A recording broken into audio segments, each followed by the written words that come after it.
Hello, this is Lou Ann Hall, and I am making a comment at this point that you are muted, so I cannot hear you on this Zoom. Could you please correct it? Thank you.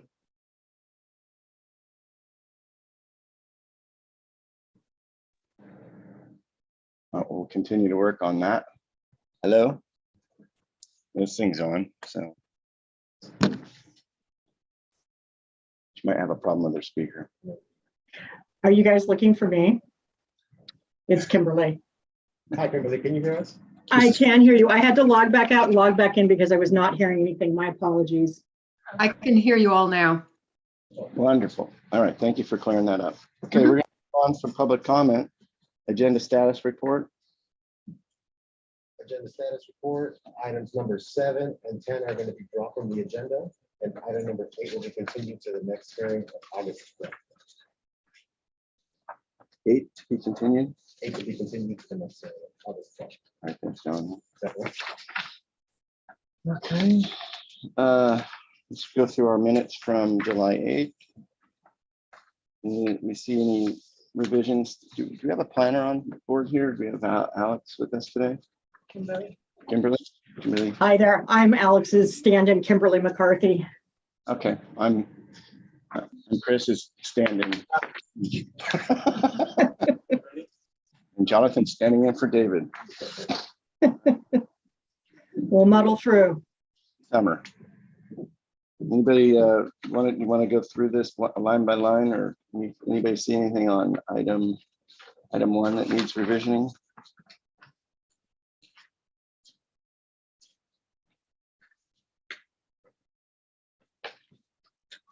The sign package for the Turnpike Shopping Center. No, All right, and Polo alterations looks pretty straightforward. Yeah, I think that's good.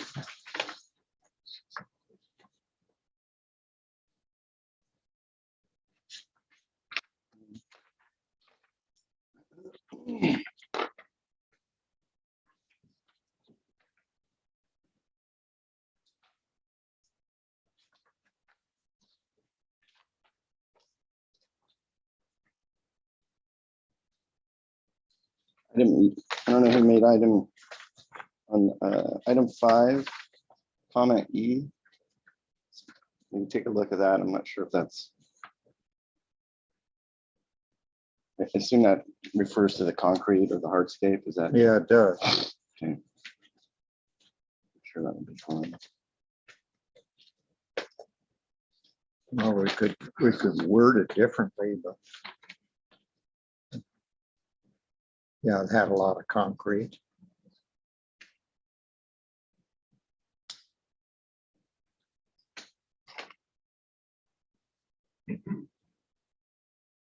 I think it's fine. It says pool deck.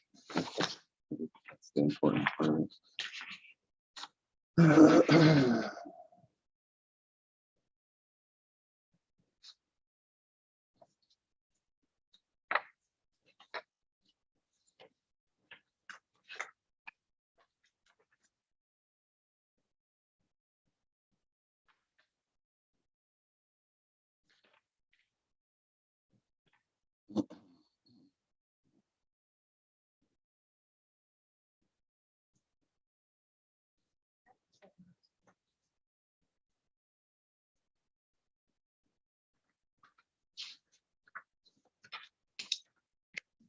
I'll give you guys a couple more minutes there to look at our seconds maybe. If anybody's ready to make a motion to approve minutes from June 8th or July 8th. I'm ready to entertain that. You know, on item 7, to go back a little bit, H, it says front of residence is still blocky. Is that? Not Do we great. all know what that means? I guess so. Which item? Blocky. Yeah, Item, that's the one on Orange Grove. which letter is that? Hey, look who's there. There he is. Right here. Yeah, we're just going through our minutes now. Let's see.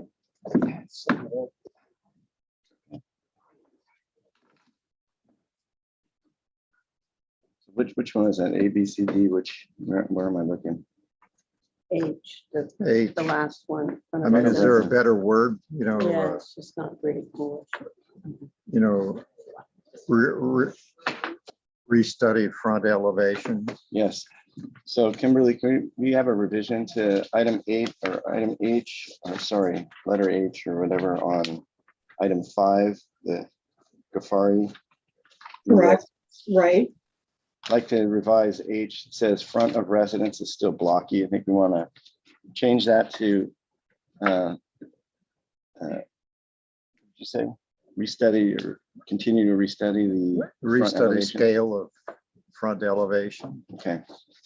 I assume that's the street elevation Yeah, it is. or front yard elevation. All right. So eliminate that and restate restudy front elevation. Yeah. Okay. All right. Do I have a motion to approve the minutes of July 8th? So move. Second? All those in favor? Aye. Opposed? Abstained? All right, motion carries. Moving on to, let's see, staff member informational briefings. To leave by noon or so. Yeah. Have to go to Argentina tomorrow morning, so. Great. All right, we're gonna have to pass.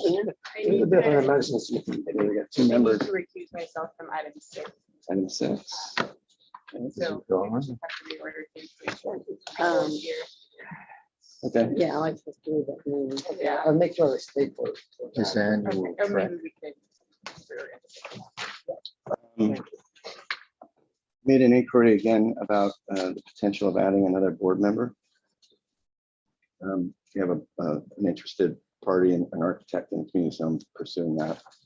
As an alternate, right? Well, right now we have, right now we have 7 people on the board. I'm not crystal clear, nor is Chris, about what our charter allows for, or whether it's policy or ordinance. So we're digging into that. So hopefully by the next meeting, we'll have some answers to that. We're just Chris and I have been kind of pushing that in the background to see if we can keep that ball rolling. So I think What is it? just looking for another board member so we don't have quorum issues So we don't have one. in the future. Oh, Adding people. We have 7 people on the board right now. Question is, can we add a person, or well, when can that's we add a really, person? it's sort of a board of supervisors decision, not ours. It also, I think if you add a member, then the quorum is different, right? Like the Yeah. quorum is 4 with 7. Right. If you add an 8, you may end up with 5. You're going the wrong direction. Well, No, also you the have discussion is about an alternate an alternate. Yes. I think that an might be a alternate, good- or somebody that can replacement down the line. be called up. It has been challenging getting people on this board, so we got to think ahead. That's kind of been my thinking, is that this might be something that takes effect in a year. But I don't want us to be flat-footed when that happens. All right, let's close on that. Anything from staff? Nothing for me. Thank you. Okay, great. We're going to move into our standard agenda. I see we have a lot of folks here to speak today. If you haven't filled, which one? COVID. Oh, sorry. Let me slip that one in, my bad. Okay, reconsider the circumstances of the COVID-19 state of emergency. Reconsider the circumstances of the COVID-19. Let's see, consider whether state or local officials continue to impose or recommend measures to promote Basically, social whether- distancing. Find that the SBAR has reconsidered the circumstances of the state of emergency and that state or local officials continue to impose, recommend measures to promote social distancing and direct staff to continue to notice and hold remote hearings. So, all right, so it's looking for us to consider and move to continue with our online remote hearing functionality that we currently have. When things are, going down, as everybody knows, what does staff recommend? Is there a recommendation from staff regarding continuing the meetings online or continue? Staff recommendation would be to go back to What, go back to to remote. go back to remote? I think we should, I think we should pay some attention to that, considering that everybody I know seems to be getting COVID. Yeah. Including our president. Whether you're vaccinated or not, it just seems like, I don't know, that's my opinion, but Well, we could all wear masks. That would be one thing. I think we need to. I think the remote is not as, it's not as good a service. It's not, Yeah, I feel like the reviews are much more. They're better here for when sure. they're here. Well, we could try, Even with the presenters being remote, I think just us being right. together for the reviews. Well, we could try with masks, but we're gonna have to really speak up.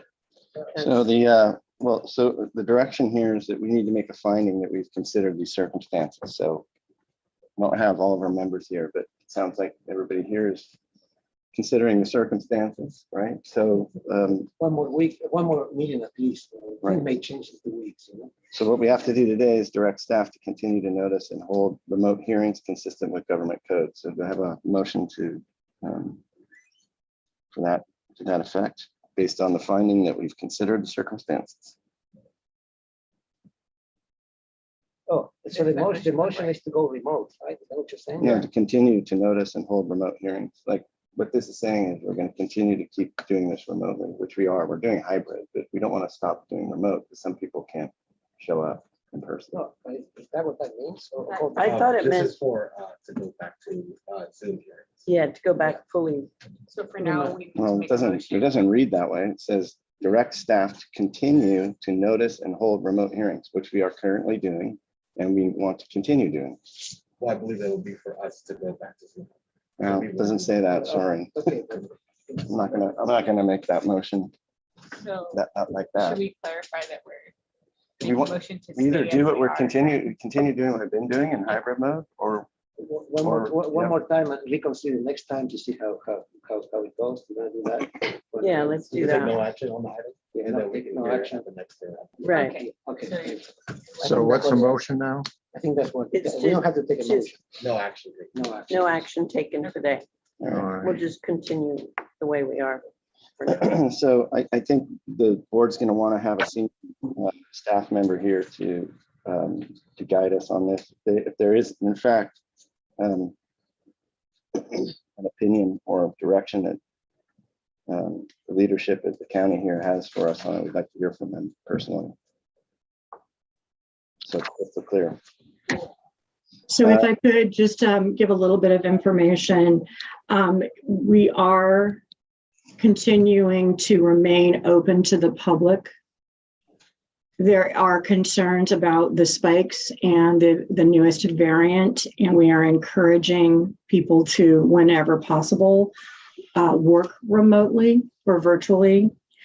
I think it might be helpful if your board does decide that they would like to continue hybrid meetings, to make that clear if you do take action today.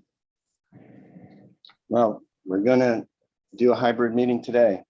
So that's clear. But And if that's your decision to do for the future.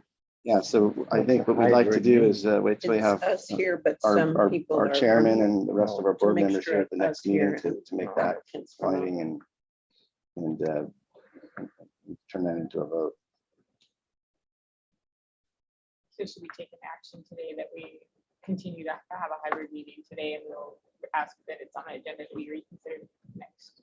I think that's what we're saying. Yeah, I'd second the motion then. That's the motion. Okay. All right, did you That's- catch that, Kimberly? I'm sorry, who made the motion? Scrub, it's, the motion basically is we will do a hybrid meeting today. We'll continue this to the next meeting, reconsider it, and look to direct staff at that point with a. Absolutely. And was there a second? I did, Peugeot second. Peugeot second. Thank you. All those in favor? Aye. All right. Okay, opposed? All right, okay, now we're gonna move on to our standard agenda. I guess I missed that one. It's not usual.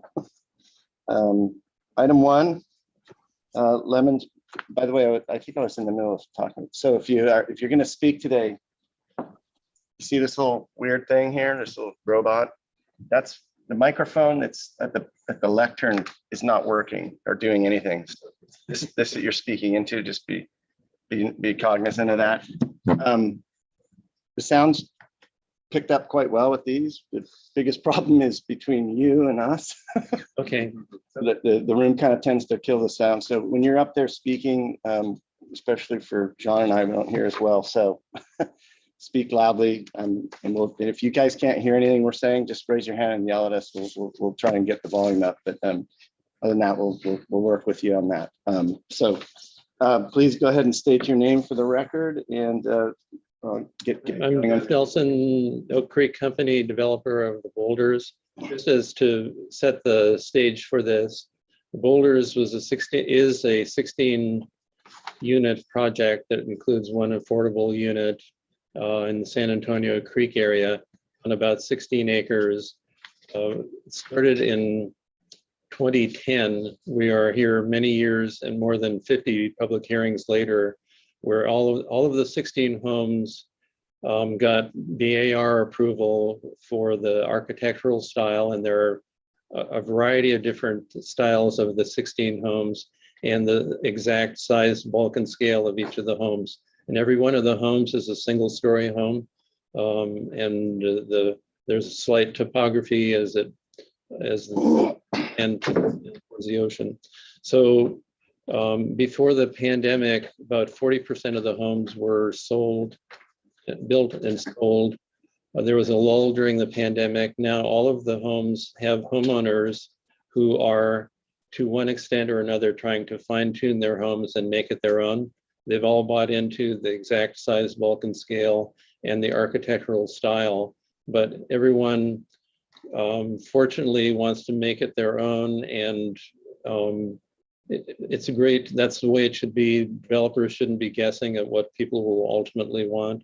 And so, and each homeowner has enlisted the original architects and then whatever other resources they wanted to come up on their individualization. So some of the homes are not coming back to BAR because the changes are so slight. And it's been a staff call on whether it's justified to come back to BAR or not. The challenge for us is that we have to decide whether to order windows and doors and endure many months of waiting before or after the BAR hears this. And so a slight change in next year can be slight window changes. So you either have to order the windows and take your chances or hold off. So on this house, they've held off ordering their windows and doors because of the slight changes in the house. Anyway, that's the general setting, and Jeff Gorell was the architect of record, and also Harrison Design is the individual architects or designers who are working with the Lemons, and the Lemons are here also. And I want to thank you for having a hybrid meeting, because these are very consequential things for these people's lives, and they really appreciate being able to be in person with the humans who are making decisions on their home. So we appreciate that. So I'll give it up to Jeff Gorell. Thank you. All right, let's get to the architectural changes, please. Well, just briefly, I mentioned to you that, LMA Architects are the original designers. The house is not built, it's permitted. And so Harrison Design, the Lemons had hired prior to my getting involved, and have worked with them to make the home theirs. They have some minor changes that they wanted to do, but it made sense to keep us involved, to carry our plans through and get them resubmitted to the building department. And I just want to say I'm fully supportive of the minor changes that they would like to make. And I'll turn it over to Anthony. Somebody needs to present the architecture. So No, we're just gonna give a talk on it. this is wasting a lot. All right, so we'll move through it quickly. Yeah, so we're on the cover sheet here. We didn't change any square footage, style, or massing as mentioned. We can go to a 1.2 site plan. Okay. So there's a low wall trash enclosure that we added on the side of the house on the left-hand side there. And then as well as there are going to be landscape plans coming back to you that, oh, I have a pointer. Oh, nice. My point. Just one? Yeah, this gross one. Thanks. Didn't say I couldn't have fun. All right. All right. Okay, great. Okay, so we've got a low wall trash enclosure here, and then right here, and then we're going to be coming back to you with the landscape plan because we want to get the project moving, and there's minor changes, and we're before you for conceptual, preliminary, and final. We wanted to keep the house separate, and then we'll be back with as the landscape plans develop. If we can go on to a 2.0 floor plan. Okay, so most of the changes have to do with the just opening either sizes or placement, and really just sort of some of the details and finessing. And then the rest is interior, and there are some interior changes. I'm not interested. Oh, exactly. There we go. Elevations. All right, easy. Go to the Go to- elevations, yeah. Let's go to A 3.0. Actually, just go to AR 3.0 because that shows the original permitted and then the proposed, and we can just knock those out real quick. One note was on, as we were going through the roof plan, we have also been able to eliminate the O'Hagan's by insulating the roof with a sprayed insulation. So that, yeah. Okay, there we go. So this is the original design with this lower wall. We changed the wall design a little bit, changed the windows here, very minor detailing, and eliminated this little chimney and made a grill pattern to the garage so you don't see it as much. And then we changed the front elevation a little bit. It was the 3 arches. We went to a single arch and then squared off on the sides and with steel doors and windows on the front and the back, and the rest are clad. Down here below here, you can see we added muntins here. This is the revised elevation, a little bit of grill work, wrought iron grill work, and some very minor window proportion changes. All right, to the next. There we go. So here's the original big trellis across here. We shortened the trellis, add some supports, and have the plaster wall with the trash enclosure. We added horizontal muntins and a bottle glass window here that wasn't there, and eliminated a chimney. And then the back elevation here, this was the original, big opening across. We gave some plaster in between, divided it up, and then centered this door units for the dining room now, and changed it from this to that. And then as well for the master bedroom to double doors from the large window. And that's Good. That's Um, it, right? and then, yeah, that's it, except for we have details for final, but you can go, it's just a 5.1. All right, so any questions from the board? I actually have one to start. I just wanted to clarify on your landscape plan. You have an existing approved landscape plan. You're coming back, if I'm hearing you correctly, or tell me if I'm hearing this right. You're coming back just to make revisions to it, correct? Yeah. Okay, check. These seem like very modest improvements, but any other questions? Okay, good. No. So I'm going to give it to public comment. Do we have any members of the public that wish to speak about this item today? Would you like to hear from the homeowners? They're here. Okay, great. Nice, even better. Done. Yeah, Sorry. yeah, that's, For this item, okay, why don't we bring those speakers up? oh, that's the owner. Yeah. Okay, so we don't have anybody here and that. There we go, done. Anybody online? All right, I'm going to close public comment. These seem like minor improvements and actually seem like nice improvements to the design. So I would recommend we make someone make a motion to grant preliminary approval, that'll get them moving on their. Yeah, I think they want, Come back. they want the whole enchilada, preliminary, final, what is it? We have the details and everything for final and our color boarded. Have another application for your landscape? Yeah, it'll be separate and, Oh, okay, that's, I thought you wanted to come back and present that. no, sorry.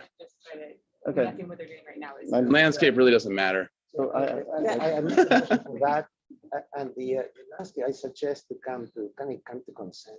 It's just the landscape for the trash enclosure, the data is major. No, there's a fountain and drive and some other stuff. Still think I think we could put a comment in there for the planner that the board would appreciate seeing this, any further revisions, minor revisions to landscape coming on consent calendar. So anyway, someone want to make? I make a motion for preliminary and final approval. All right, okay, thank you. Motion carries. Oh, I'm sorry, you guys vote, sorry. I'm really in too big a hurry. Those in favor? Opposed? Okay. Abstentions? All right, motion carries. Next. Mr. Chair, I'm having a little bit of difficulty here. Identify who's speaking. Can you tell me who seconded the motion? Sure, Kaylee seconded, proposed by Peugeot. I'll try to. Perfect. Thank you very much. Thank you for coming. Great, thank you very much. Try to hurry you, but Oh, that's fine. No, hurry away. next time we'll No, just keep it the ankle. You know how it goes. That seemed pretty mild. All right, item number 2. Moving on.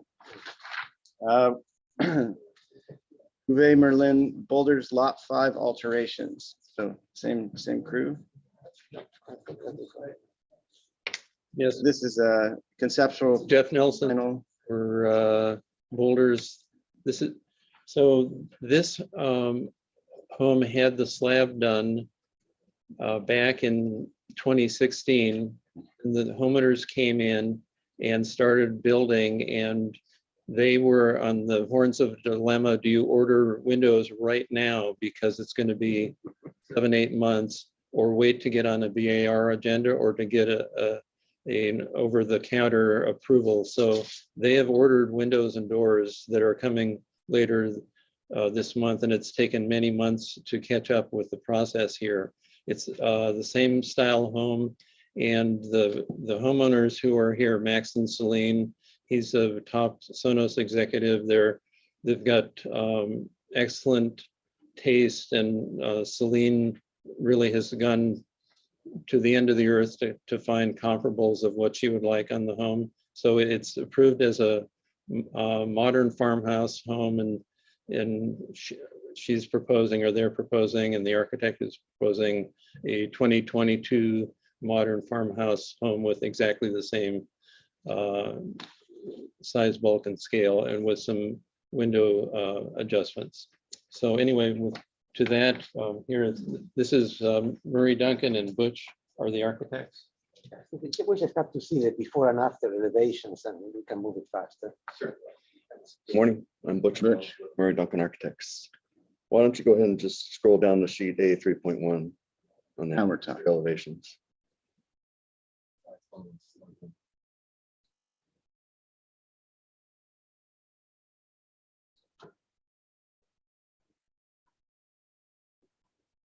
Okay, this is sheet A 3.1, the approved drawings. We'll just stick with the south elevation right now, which is the front elevation. I'm sorry? Got it, yeah. So this is the front elevation that was originally approved. So if you can scroll down to the next sheet. This is the updated front elevation. One change is concrete tile roof to standing seam metal roof. We have omitted the stone at the columns and at the chimney. We have omitted the mullions at the windows. There was a window that was approved here that has been shifted over to the east side of the elevation, which you'll see later. That's about it. As far as colors are concerned, the roof is a charcoal black, and then it is one color of paint, which is white. The window trim is black, and everything else coincides as far as detailing is black and white. Good. All right. Do we have any questions from the board? Yeah, What are you substituting in lieu of the stone? Looks like Plaster. Plaster? Yeah. I think they're doing white painted plaster. Okay, any other questions? All right, do we have any members of the public that wish to speak on this item today? I remember that. Yes. Josh, they have a landscape presentation too. All right, why don't you jump into that while I look at the planner memo? Yeah, I didn't see anything here, just 1E1 zone. Yeah, I don't think there's any, it's all just, If you could go down to the landscape sheets at the bottom. Jason Nelson, project representative here in lieu of Natira Jones, landscape architect, who's on vacation right now. So I'll just briefly go through the landscape changes. Once it's up. it's the last sheet. So if you can concentrate on the changes, because, you know, Basically, overall reduction in quantity for water conservation purposes. All the new plants inserted are low water and low maintenance. There's a perimeter hedge screening along this side and along here. There's a pool and cabana, which was an addition in this area right here. So the cabana is hedged for screening. A low water vine along the pool fence, which is around this hardscape here. And the lawn / turf here is a different type of grass, which is low water, low maintenance. And Natira Jones has done all the WELO calcs for it, and then meets the county standards for WELO. I have a question. Where's the previously approved landscape plan? Can you see that? I'm having a hard time understanding what's changed. I think we got that you reduced the plant quantities for drought tolerance. That's fine, but Main change is the pool and cabana. The hardscape is essentially the same. I don't know if that sheet is included in this package. It should be the previously approved I landscape. don't see any reference to it. It was in the package we submitted. When we're saying that so the previous, when you make your submittal, I assume that your pool is going to be on a separate permit, but you want it included in your design layout as a design approval, right? Correct. So the previously approved project did not have a pool and spa. Yes, that's right. It did not have a cabana. Mhm. It did have the same amount of square footage of hardscape that you're currently presenting.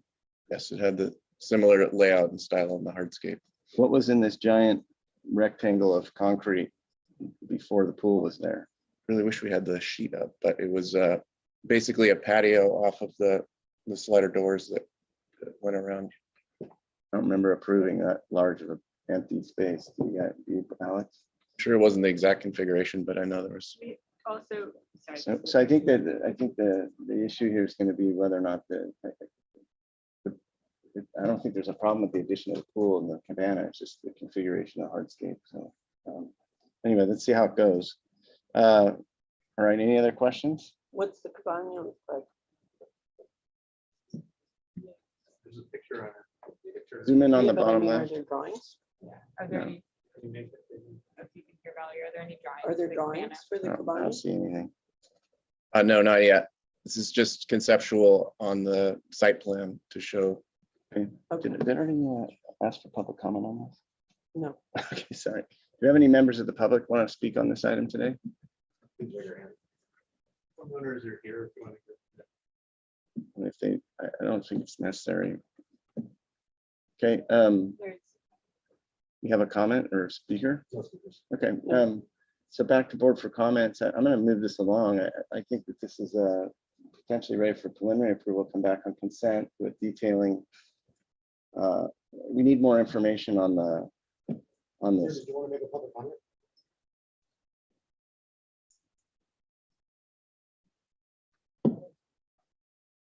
Okay, hold on a second. If you want to make a comment, you got to come up, stand, and You got to speak into the microphone. You need to get your name for the record, and I'll give you 2 minutes to speak. Just got to do this in an orderly fashion, sorry. So I'm opening up public comment again. Good morning. My name is James Maxwell. Also, I represent Alexander Vukovich. We're lot 7. In the past, on lot 5, and what I'm looking at is lot 5. And next to that is lot 6. We had a drainage problem. In the heavy rains, we had flooding in our backyard from lot 5. What I want to know is what drains is going to stop the water, because it's slightly above lot 5, slightly above lot 7. And I assume that drainage problem, it's the ground is made of clay and silt, and we have a lot of drainage of silt. There is a drain, a cement drain going through our backyard, extends into lot 5. All right, very good. Thank you for your public comment. In terms of answering your questions today, I don't think we have anybody here that can answer your questions. And I don't have any civil engineering drawings here to even review the concerns that you've addressed. But what I do recommend you do is contact the planner who's managing this project on behalf of the county, Sam Broderson. Okay, and Sam Broderson, as the planner, should be able to address your concerns. They have the final say in the approval, and they will direct this project according to the standards that need to be there for civil engineering and other engineering elements. This is an aesthetic board. We're only here today to look at landscape and real estate values based on quality of architecture, mass bulk, and scale. So that's a bit of a technical issue. But again, reaching out to the planner will probably get you satisfied. Thank you. If you look on today's agenda, you'll see his name and email address listed on the agenda, and so I recommend you contact them. Thank you. All right, so no other public comment. I'm gonna close public comment and bring it back to the board for comments. Do we have any comments? It looks like the architecture is ready for final. Yes. The landscape is not. I think the grading has been addressed in the original plans, so hopefully they didn't change that. Or if they change, they address the landscape change, they address the grading situation. I suggest we cannot split the project, I guess, but Well, let me ask, is the board comfortable bringing this back on consent to review the landscape, and we need details on the cabana? yes. Yeah, and adding to that, when they come back for consent, I'd like a image. I'd like some perspective on if the house is visible from the public right away, just for the color, just to be able to, because white, if it's up on a hill, I just want to see kind of the perspective. I don't hear what you said. I don't think it's on. Well, let's go back to the civil drawing. Let's just get you clear on that. Yeah, first, I can. Jared. Because I wasn't on the board when we did that. Yeah, sure. So the previous, you do have a drawing somewhere in here that shows the full neighborhood. Was that the previous presentation? Oh, maybe it was. It's not in this set. That's why you're not seeing it. I Hold guess on. I can ask you guys on the board to work. Well, actually, let's just go to it. So hold on a second. Please. First page. I don't think it's on there. So if you go back to the previous, here, it's right here, Kaylee. Right here. So it's, Oh, yeah. That one so there's actually this part of the site right here, trails. This isn't, it was an existing property. It's in a kind of a little bit of a swale. So there's actually a grading that goes down into that, and then it comes back up. So these homes over here have a pretty commanding view over the top of all this. Okay. This, see that edge condition? Like the house, There's a big the drop. projects that had the most problems with neighbors were around here because they were somewhat looming over these projects. But this one's pretty well tucked in. I This just wanted person check has to if it's look up. going from a gray house to a white house. We should have a discussion open to the public. Mr. Chair. Yeah. Maybe we can have this, Can you go back to the previous project, item 1, and go to their slides? They actually have this site plan in there. because the public cannot, you know, they cannot see I don't know which. yeah. My question is just, because it's switching from a gray house, a more muted tone to a white house, I just wanted to see if it's perched out in a view or if it's tucked in, because I wasn't involved. Yeah, There it is. So you can see. you can see, or you can go closer to the. So zoom into sorry, we're talking lot 8, right? No, this is 5. Lot 5, oh, my bad. Right corner, okay. Yeah. I think it's zoom out a little bit so you can get the context. So it looks like from the street, it's relatively tucked in. Yeah, the lots were more problematic. They were on the west Okay. side, Then on the northwest. They had more issues with visibility and range and so forth. Yeah. This one was not, right? Is that correct? Well, I mean, Yeah, although lot it- 1's and the ones on the edge were concerned. one like lot 5 is highly visible from all of the houses above and behind, which is not part of this development. But if they're above them, let's just see the roof. I think my concern is okay, now that I've seen where it is. Yeah, from below, I don't think you can see it.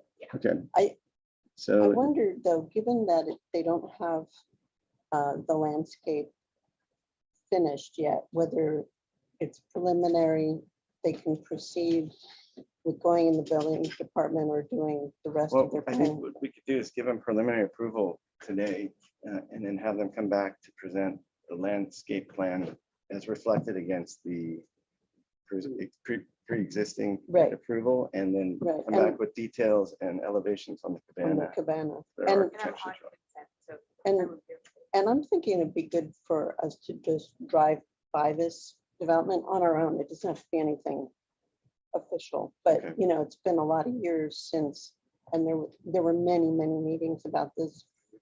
So the To one just- question I want to clarify is, do we want to have it come back on consent or full board? I'm okay with it. for now. I Okay, so think someone want to make consent that is fine. motion? I'll make a motion for conceptual and preliminary approval to return for final on consent with detailing on the cabana and landscape plans that compare what was originally approved and what's proposed. Landscape and hardscape. plans. I'll second the motion. All those in favor? Aye. Motion carries. Okay. Can I ask a quick question? So. I'd like to move on, but if these, Just want to try to understand what's required. So. well, you can work with the planning staff on that. We just gave you an approval. We just gave you an approval. Oh, So you should take that and run. We could bring it back up on the agenda if you'd like. Okay, we're going to move on to item 3.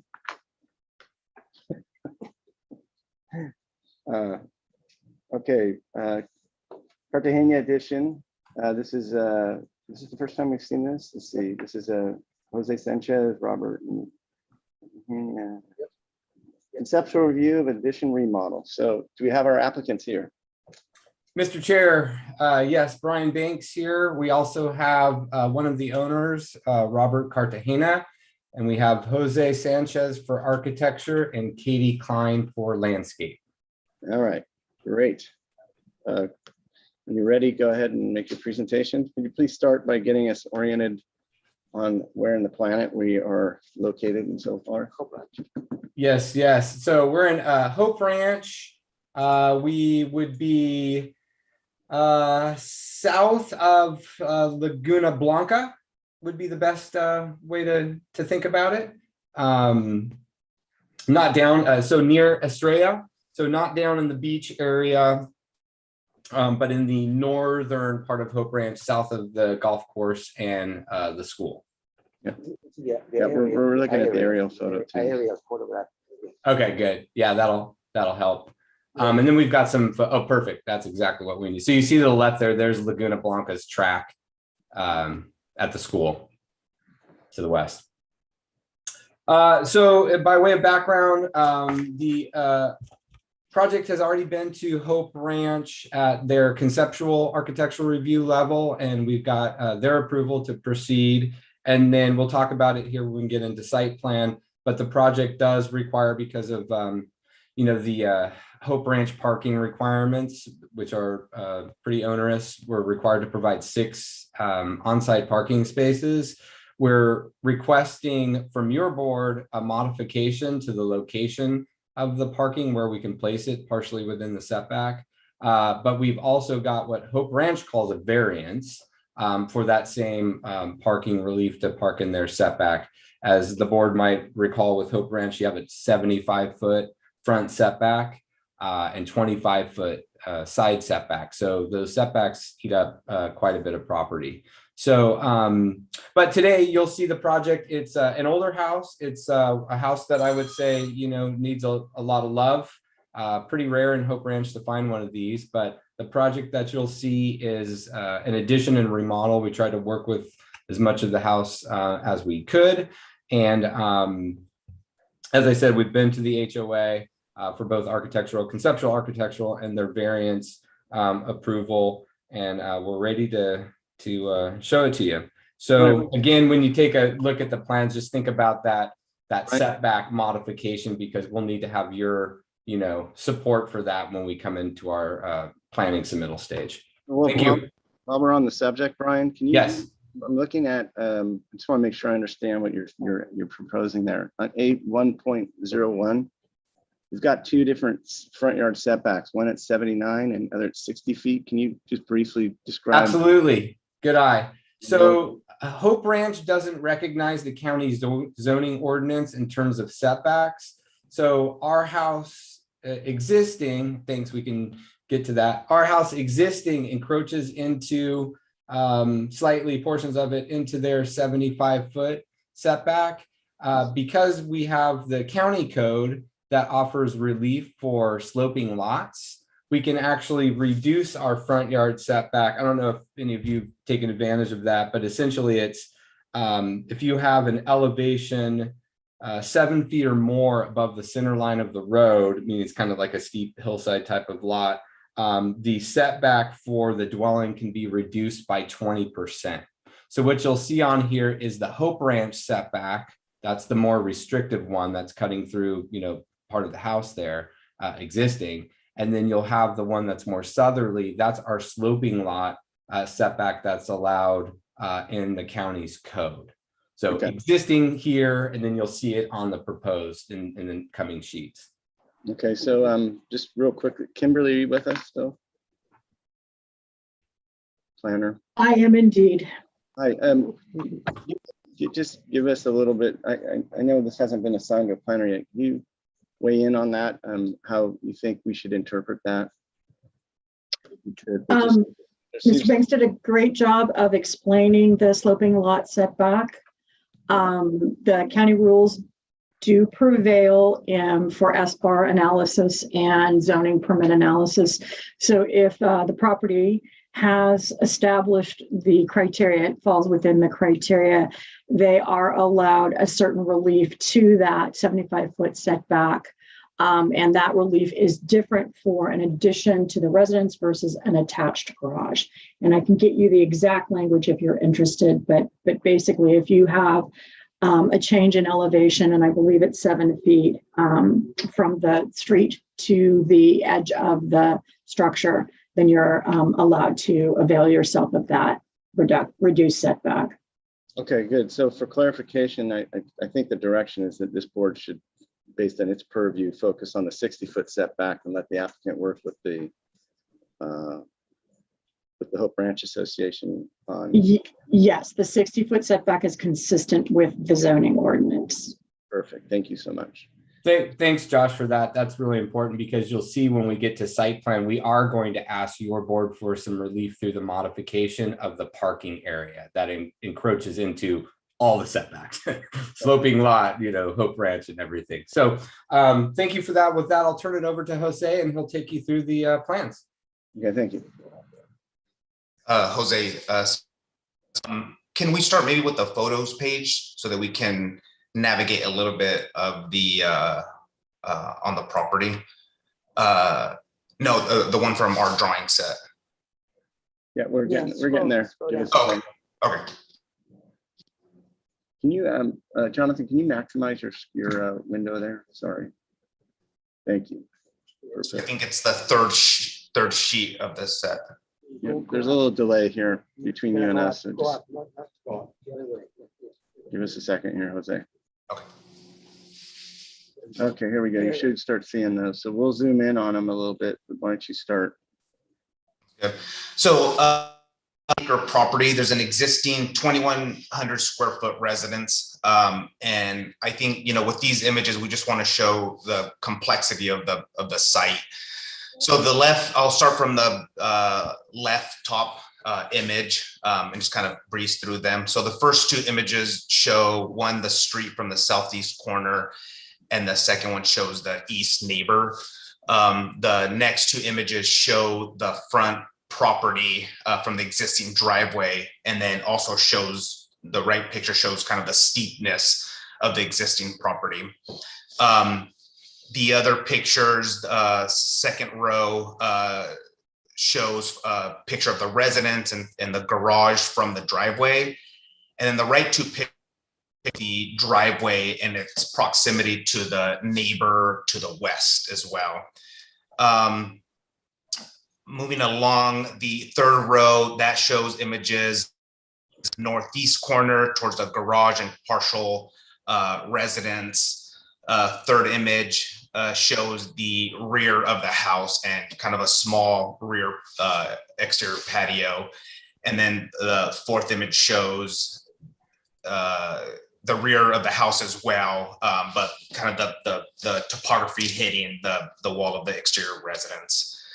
Bottom row shows the front of the home. The second image is pretty important because it shows there isn't too many flat areas on this property, and towards the west of the existing residence shown in that image, you can see it's one of the only flat areas on the site. And I could get into detail in that in the site plan. And then the other two images just show Monte Drive looking from the southeast corner up, and then the front of the house from Monte Drive, and just kind of shows the steepness of the property at the front of the house. Next page. So here you just, you know, continue to show a couple more images. The first image on the left shows the southwest corner. The second one shows Monte Drive from that same corner looking downwards. And then the next two show the Monte Drive looking upwards as well. Second row shows the neighbors to the northwest. And then the next two images show the property from the rear uphill. See, there's kind of, you know, there's some steepness to the back of the property that we're dealing with as well. The third row shows same, just from different angles, but it also just begins to show slightly the views from the property as well. That third image in the third row shows the views towards the canyons from the front of the house. And then the fourth image shows the flat area towards the west of the existing residence. And then the bottom row just shows a couple other images from. Next page. So here's the existing site plan. So as Brian had mentioned, you know, there's a 75-foot setback and then the 60-foot sloping lot setback. And as you can see right now, the existing driveway is extremely steep, and it also hugs the west neighbor's property line. And when my clients bought this property, that western neighbor immediately, you know, came to them and just had a conversation of what they were planning on doing. And he just shared his concerns because, as you can see right there, that's the outline, that west property is the outline of living spaces. So that was one of the things that early on we thought of and considered. And then you can see towards the west of the house, you can see the flatter area that we are trying to build on.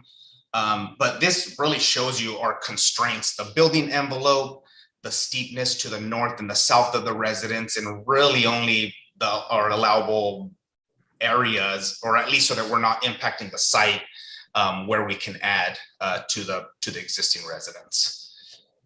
Next page.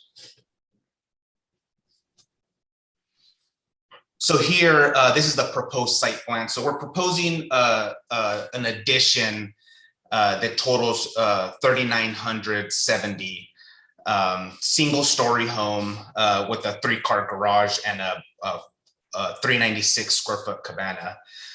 So we extensively studied, you know, various iterations and early on even consulted with the civil to try to minimize grading. And we felt like this was the best placement for our addition at this site.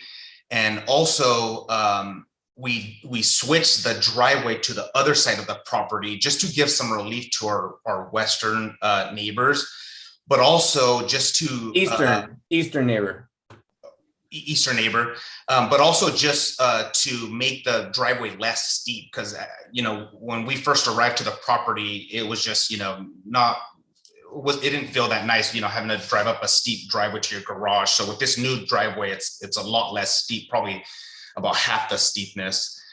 And then we did add a bit of rear outdoor living spaces with also a pool and upper patio spaces that I'll have Katie at the end of my presentation present those items.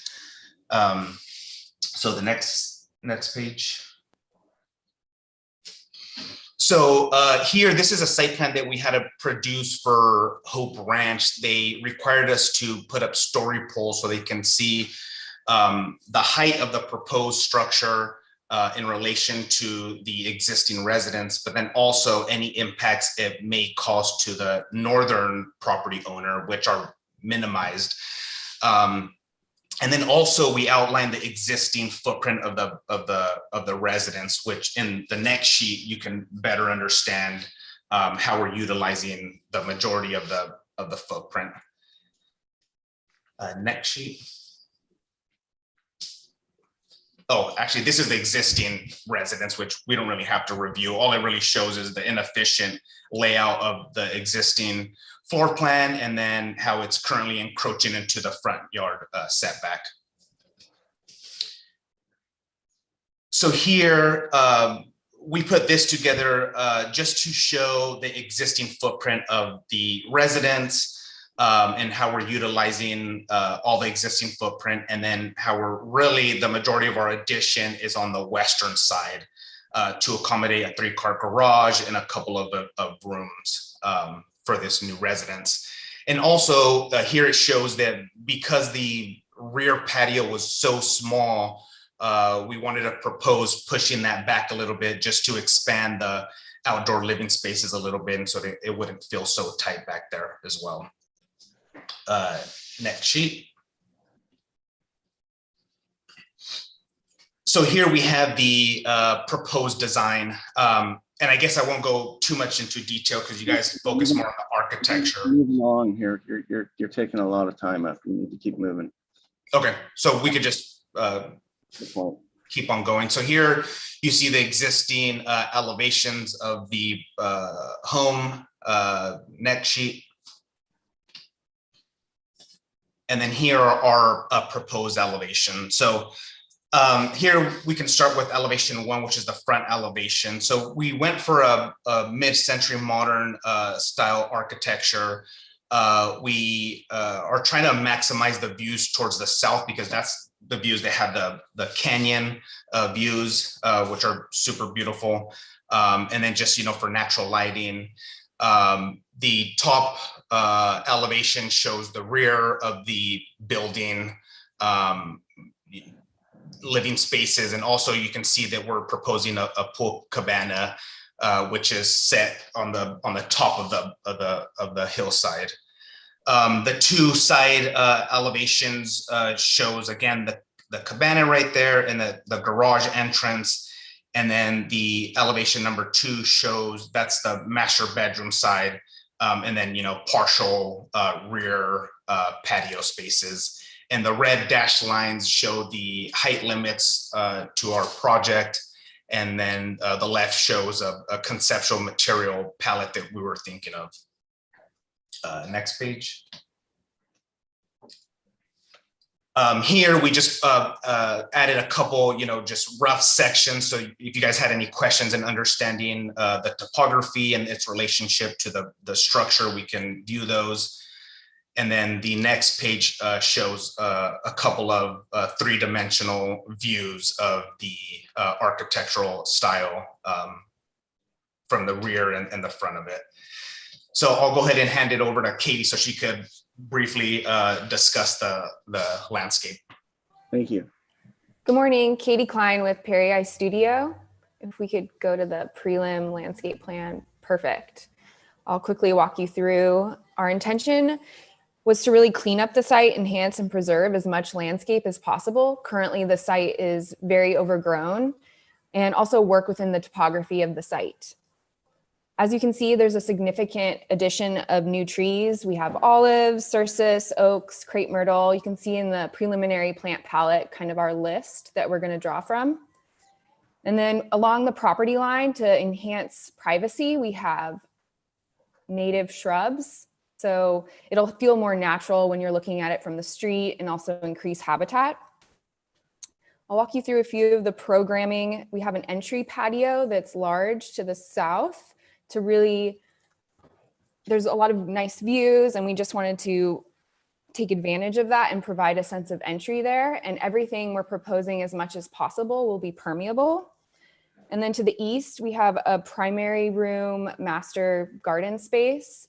And then to the north, we have a patio space that is outside the living and dining area. And then to the north in the slope, we have the pool and barbecue area. We really studied with civil as much as possible, and will continue to utilize and work with the existing topography. And we're using terraced walls wherever we can to decrease heights as well. All right. So if you want to go to the next sheet, the rest of the property is really just enhanced landscaping, trying to keep everything as permeable as possible. So this is our tree protection and mitigation plan. We since have worked with an arborist, Bill Spiewak.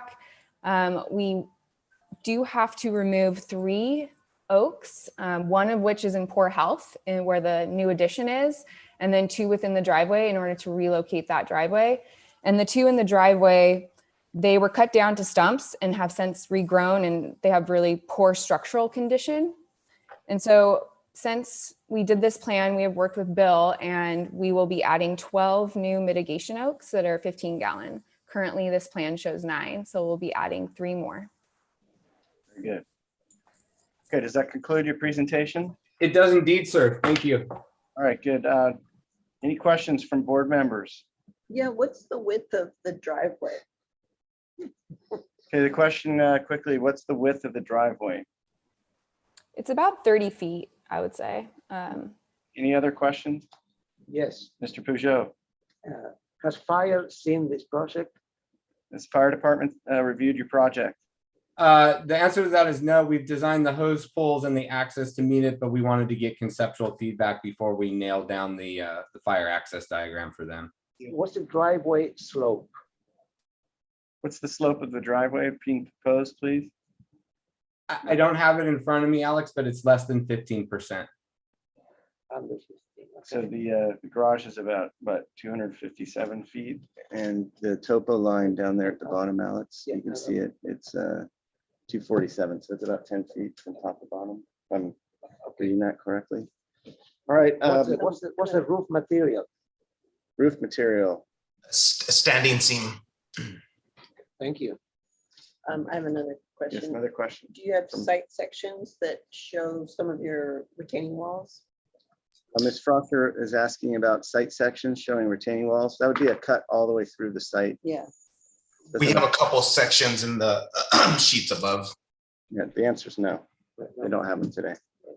All right. Not all the way through the property. Yeah, that's what. Any other questions from the board? Okay, I'm going to move to public comment. Do we have any members of the public that would wish to speak on this item today? Do you have any letters from any members of the public that we know of? Anybody on the online portion of our meeting? I don't see. Okay. And obviously this hasn't gone to a planner yet, so. Okay, I'm going to bring it back to the board for comments. Let me just start on your side of the table, scrub, and move on down. So you start and Alex and then John. Okay, I have a few comments. I think generally the plant palette and the materiality looks acceptable, but I have a few configuration questions. The driveway gate, I think, needs to be restudied. It being generally driveway gate is most natural when it's perpendicular to the path of travel for the vehicles. So it's going to feel a little bit off when you approach it. And it's requiring an 8-foot retaining wall to allow for the sliding gate. So I think an outswinging gate might need to be studied as an option. That it's conflicting on a few of the plans, but that retaining wall on the driveway looks to either be 7 feet or 10 feet tall. Can you go back to the site Jonathan, plan? can you put the site plan or the landscape plan or some kind of image? And I think it needs to be studied to be softened in the foreground, and if the to mitigate that height or to reduce the height possible. It'll be very visible from Monty Drive. All right. And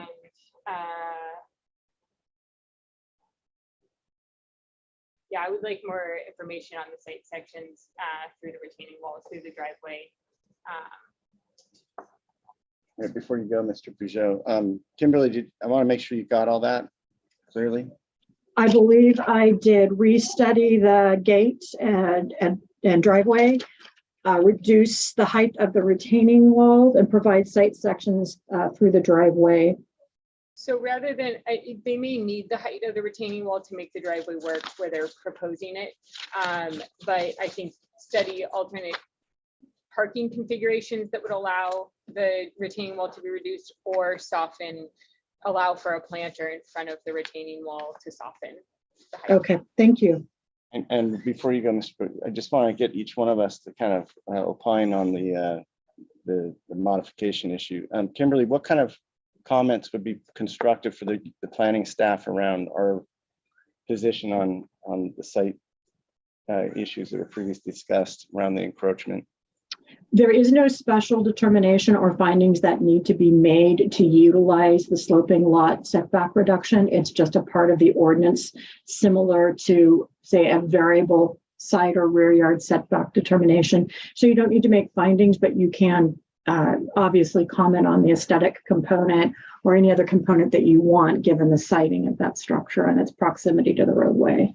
Based on the site plan, it appears that the building envelope does not encroach in the 60-foot sloping lot setback. So I assume the roof eaves is allowed to be in that. But there's no other element of the project that would require a modification that I see. Well, I thought what Brian was asking. Josh, it's the parking that we would need the modification for, because we have to provide the 6 spaces. So some of the parking and why the garage is that shape is because we got to fit 6 cars in somehow.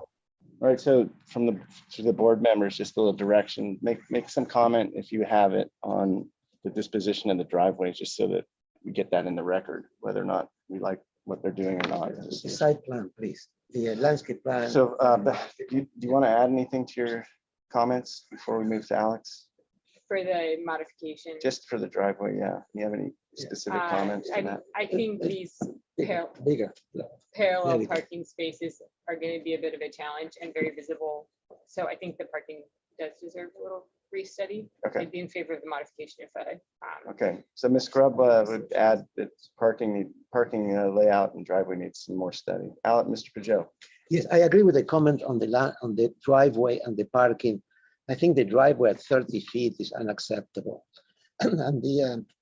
And the gate not being parallel to the road is also unacceptable.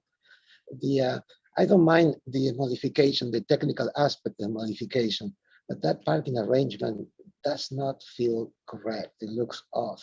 It looks like you're driving into, I don't know, it's an odd situation. If there was a way to do something else, even though there's more of an encroachment into regardless of the technical encroachment, the design of the parkway, of the parking and the driveway is not appropriate. On the positive side, if we can go to the elevations. Yeah, that's good. I think I think it's an interesting style, kind of retro, going to the kind of 50s. A new take on the 50s. I like the windows, the the fenestration on the central element. Elsewhere, and this is more visible in the elevations. I think if you go to the elevation, what page would that be? A little bit up. Keep going up. A little bit more, maybe. There. Yeah, there. I think keeping the same head height for everything on the other ones doesn't work so well, but doesn't work as well as in a higher element. The location of the what is it? Is that the cabana, an ADU? What is the cabana? It's a little bit awkward. It seems like it sticks out. I'm ambivalent at that. I let the other members talk about that. The loss of a 30-inch oak seems problematic, but you have a arborist report. Hopefully, the mitigation will be appropriate. And that's where I am. I think the standing seam metal roof, the style of the house to me seems interesting. It's just that the site location, the driveway, the arrangement is not there yet. Those are my comments. Thank you. So neighborhood compatibility, architectural style, mass, bulk, and scale. Yes, maybe the cabana, I'm not sure how that works, to tell you the truth. Seems to be sticking out, at least in the elevations, not so much in the perspective. Not sure. Okay, Mr. Verdiak. Well, I agree with those comments. I think that the scale of the building is fine, but what throws it off is that cabana. I assume that's what that is, sticking up on the left. And also the question is, would you see that from the road? What would be visible, from the street? Has been pointed out already, the apron as it addresses the street is way too wide. And can that be reduced? Which goes back to restudying the parking problem once again. But I think that really the most glaring, which is obviously out of scale, is this, is it the cabana, which is sticking up there? I think that needs to be restudied and integrated more into the scale of the building. And it's also a question of how visible is that from the street? Great. Were there story pole pictures in here No. from Hope Ranch? Brian, did you do story poles? We did story polls. We didn't have those photos in the package, but we can, when we come back, we'll bring those. Okay, because that would help us see the issue. So as far as my comments, yeah, I like the style of the house. I have no trouble with it being into that variable setback in the front. I do feel that the driveway needs reworking and the parking is the big challenge here. The apron at 30 feet just is too much. The gate is problematic, and maybe there is a way to reroute or redirect the parking so that you can keep less paving in a broad swath like that. I think that likewise, the cabana may need, well, we need more information for how visible it is. And then I see there's a white plaster color there. And I am concerned about the color. I think it would be better in a more subdued tone. So I want to take a look at that. All right, before I finalize my comments, Kimberly, any questions or clarifications on anything you've heard so far? No, I think I've got it. Thank you. Good, thanks for keeping up with us. Before you wrap it up, can I add one more? Please, Ms. Grubb is going to add another comment. I think the angle of the pool is forcing the location of the cabana and forcing things to be up against that rear yard setback. And I think a restudy of the angle of the pool might give some help with some solutions for the cabana and the pool elevation being so high. Very good. All right, so I'm gonna just add a couple, two points. I tend to agree with most of what I've heard. I think the driveway needs restudy and the parking scheme needs to be a little bit reconfigured, or some things need to be tried there to, you know, it's kind of an egregious load to put on a residence, the number of parking spaces, but there needs to be a solution there. It's not necessarily the case that cars have to park on asphalt. They can park on gravel, they can park on Right. other landscape materials that soften it. So I would probably just make a comment to look for, if you like the shape of the driveway, maybe alternate the material so that you can soften it up and blur the line between concrete and asphalt and landscaping materials that are appropriate for a car to drive on. The second comment I have is about the cabana. The cabana seems to be out of sync with the rest of the architecture and movement on the site. So I think that needs to be restudied. I would recommend, just looking at the sections here, I'd recommend looking at lowering the finished floor of the cabana and the pool deck down to bring those into a more integrated fashion. Perhaps even, it seems like the design of the house is these two roofs that ramp together with a kind of break where they come together at the peak. My just glance at this thing is, if you shifted the direction of the angle of the cabana roof and lowered the thing down by 3 feet, you could almost emulate that same move and kind of integrate it so that it feels like it's part of the same vocabulary or design character as the house. So it starts to feel like it's responding to it. It feels like it's kind of flying off in the wrong direction. It kind of looks like a little pimple on the project, in my view. The other thing I would recommend to the applicant too is you have some nice work done here in 3-dimensional modeling, but most of the perspectives you're showing us are the perspective of a flying like drone or a bird.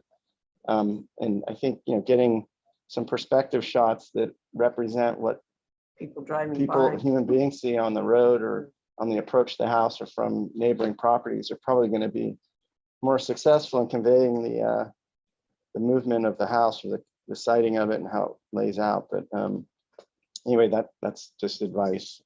Make it easier for us. So I definitely, I'm kind of looking at this section and wondering why the pool deck is so elevated from the main floor. And I would probably be in support of increasing the retaining walls on the uphill slope, if that could result in bringing the pool deck down a bit and helping bring that cabana down so it's more like a split level kind of configuration. But or maybe there's some variation between the pool, maybe leave the pool deck up and bring the cabana down, but that would definitely integrate it better. One last comment on the windows. The use of the clear story windows above the header line in the mid-century modern style is a really good interpretation of mid-century window configuration. I would encourage you to look at other windows on the other elevations and look for areas where you can add those clear story elements to just create that quality. You don't need to do it throughout the project, but adding a few more, maybe even at the cabana, will I think bring that in the line. It's really only happening in the one central point of the I don't know what elevation 1 is, but you know, like elevation 4, that row of windows in the back, and some of those could potentially benefit from that and improve the architectural character. So those are my comments. This is here on conceptual. Based on what's here, how would the board like to see this come back? Further conceptual, or would you like to agendize it for preliminary? Maybe slash. Yeah. Conceptual preliminary? Preliminary. Okay, so Yeah, the board, we recommend that you return on preliminary conceptual, and we definitely advise that you go see the fire department and have them review this before you bring it back to us. Okay. And Thank you. Sorry. Photos of the story poles and site sections that go through. Yeah, photos of the story poles and site sections. Yes, got those notes. Okay, thank you all for the very concise comments. It's really, really helpful. Thank you. Don't forget the arborist report too. All right. We got it. Thank you. Thanks. Moving on to item number 4 today. This is the low new residence and the accessory structure. We have our applicants here. This is conceptual review of a new residence, 7,800 square feet with an attached 2-car garage and a detached 2-car garage and let's see, a swimming pool, cabana.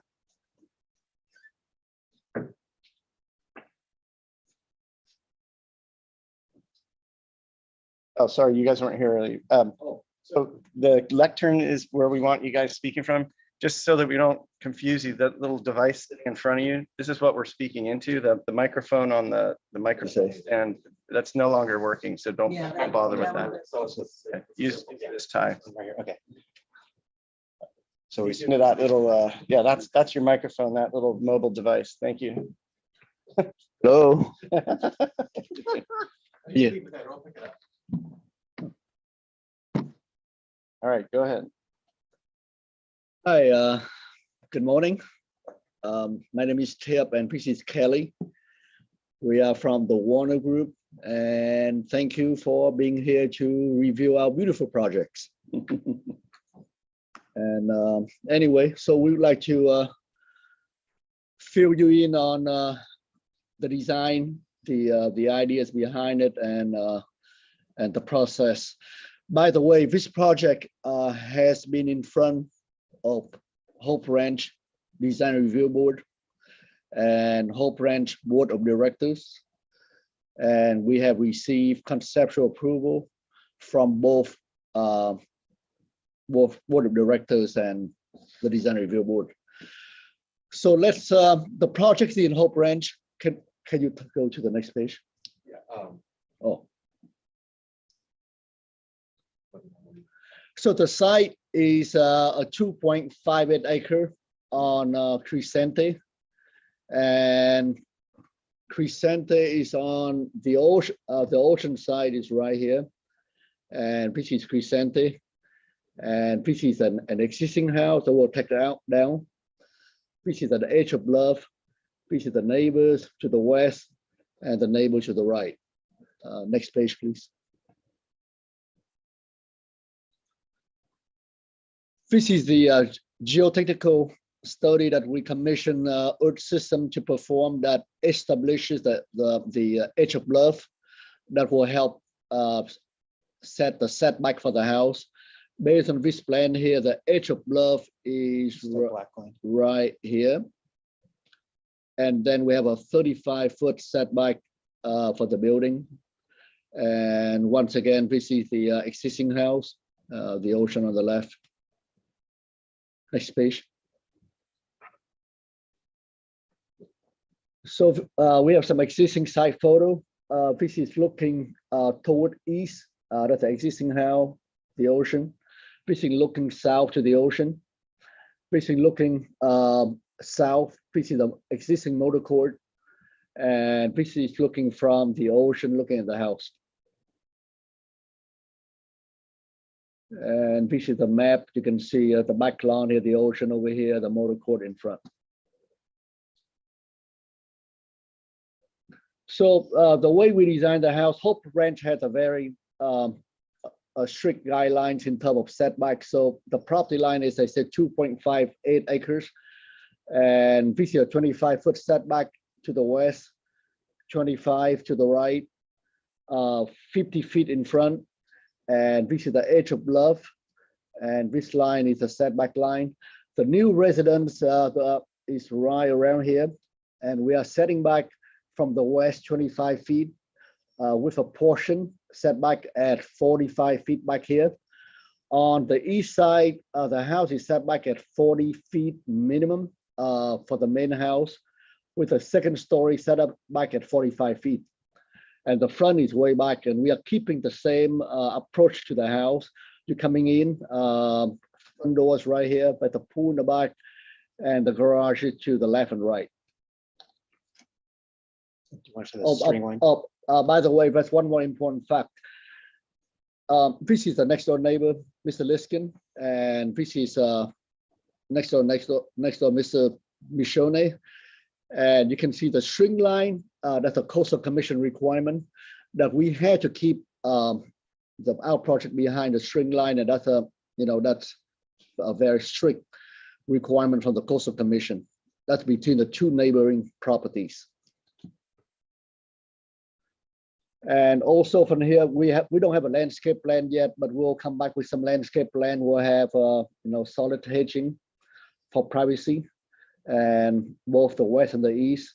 And then with an existing drainage that take the water from Crescente all the way down the west, cut over and down to the Pacific Ocean. And we are going to maintain and improve on the drainage. And another thing that for your consideration, the darker blue is the second story portion. So we have a master bedroom over here, and then we have a gym over here. And the total square footage of the second floor is about 25% of all the buildable square footage. Next page, please. This is a side plan, floor plan. You're coming down the driveway, garage is to the left to the right. This is the courtyard I was mentioning. That's the only place we have glass here, which is 45 feet. No, more than that way, 50 feet. 45 feet. Yeah, 25, 35 feet from the property line. And this is about 40 feet from the property line. A little pool cabana, here's a pool, the living room, the kitchen, a little office, a theater, a 2-car garage, and another 2-car garage. And there are 2 bedrooms on the east side. Next page, please. This is the plan for the second floor. This is the master bedroom, and the way we group the master bedroom right in the middle. We have a balcony here, and we are trying to put it away from the property line for the privacy of the next door neighbors. So the only thing we have here is we have a closet, we have a little bathroom, mainly solid walls, a staircase, a corridor here, and another closet here. And this is an outdoor open space to make the project more open. And then we have a small gym on this end, the east side. Next page. This is the roof plan, mainly flat roof. You can see the shape of the house. It goes like that. Next page. We actually go to the yeah, can we go through the rendering? That probably keep going the next couple of pages. right here. Okay, this is perfect. This is probably the best way to explain the design. The house is everything on the ground floor. This is 12 foot, and with the pool here. This is next door neighbor. This is looking north. Mr. Liskin, Mishoni on the right. And this is our second story. With the way we design it, we want to maximize, the privacy for our clients. And this is the master bedroom. This is the master balcony. And this is a solid wall here. And then we have a small gym in the back toward Crescente. And this is the pool cabana. And coming down to the existing grade, and the edge of Bluff is right around here. And we have some planters right here to soften up the design. And all the landscaping, all the palm trees are existing. These right here and these palm trees. Next slide, please. This is the view coming down from the driveway. This is the gym, the staircase, the main front door, and this lead you to the motor court. And these are some new low trees we are planting, probably olive trees. Next slide.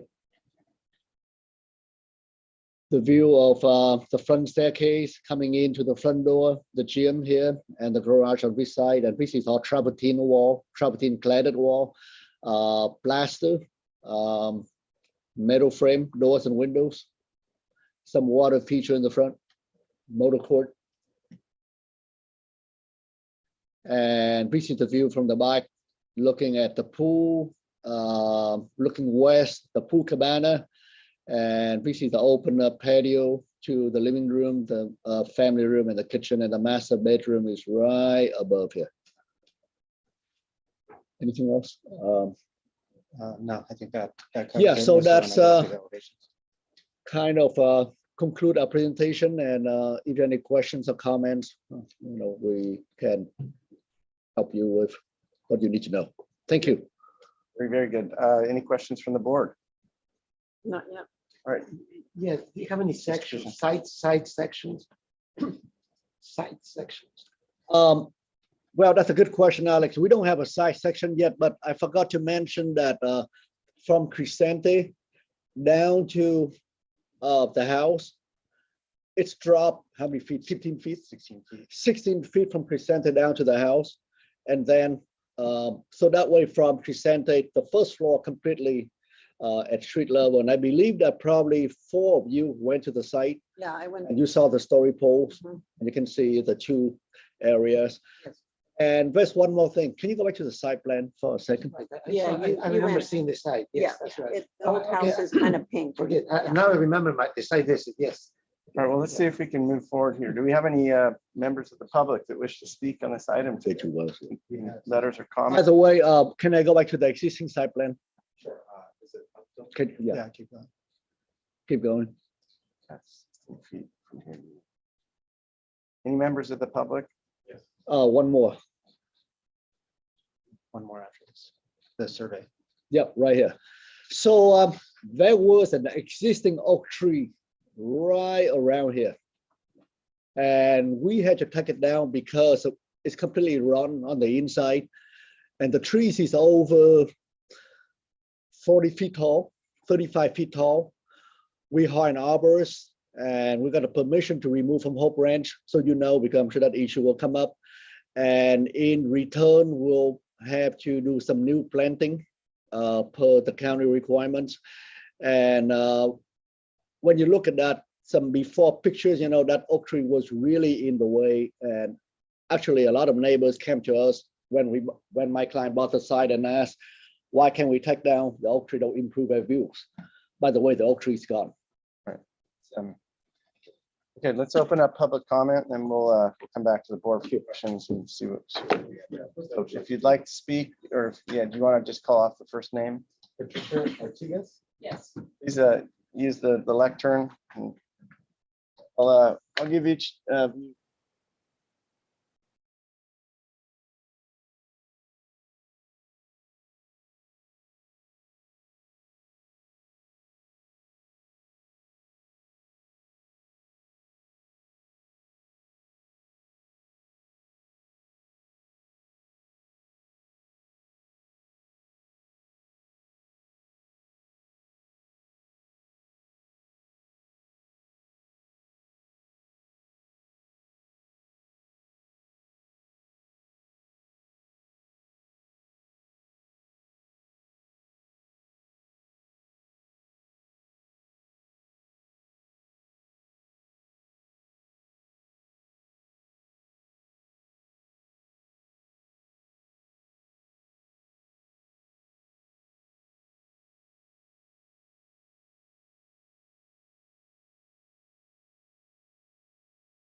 And the other side of it is too, that if there is a change in the rate of retreat or whatever circumstances would change the positioning of the building, that we would start all over again from conceptual.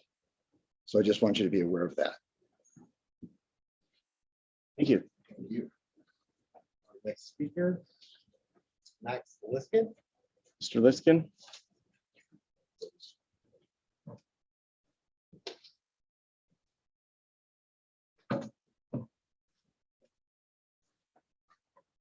Thank you. Can you hear me? Yes, thank you very much. Were you able to look at the story pole photos that I included in my package?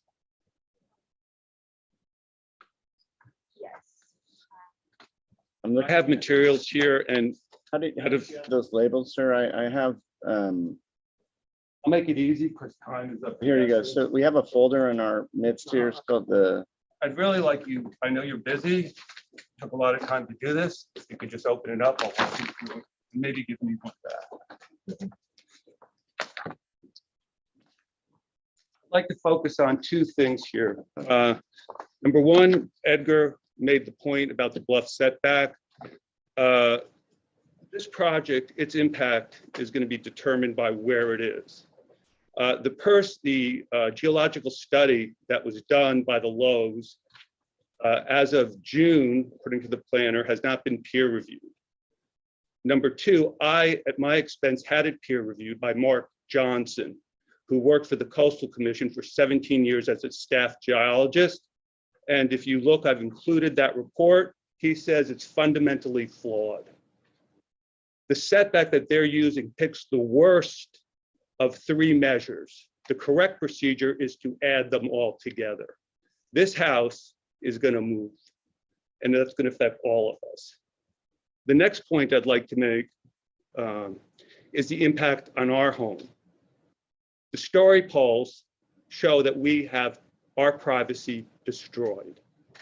And finally, and I think those exhibits are the first few, and I'd really appreciate you taking the time to look at them. This presentation took a lot of time, and frankly, this project has taken a lot of my time because it's not consistent with the location.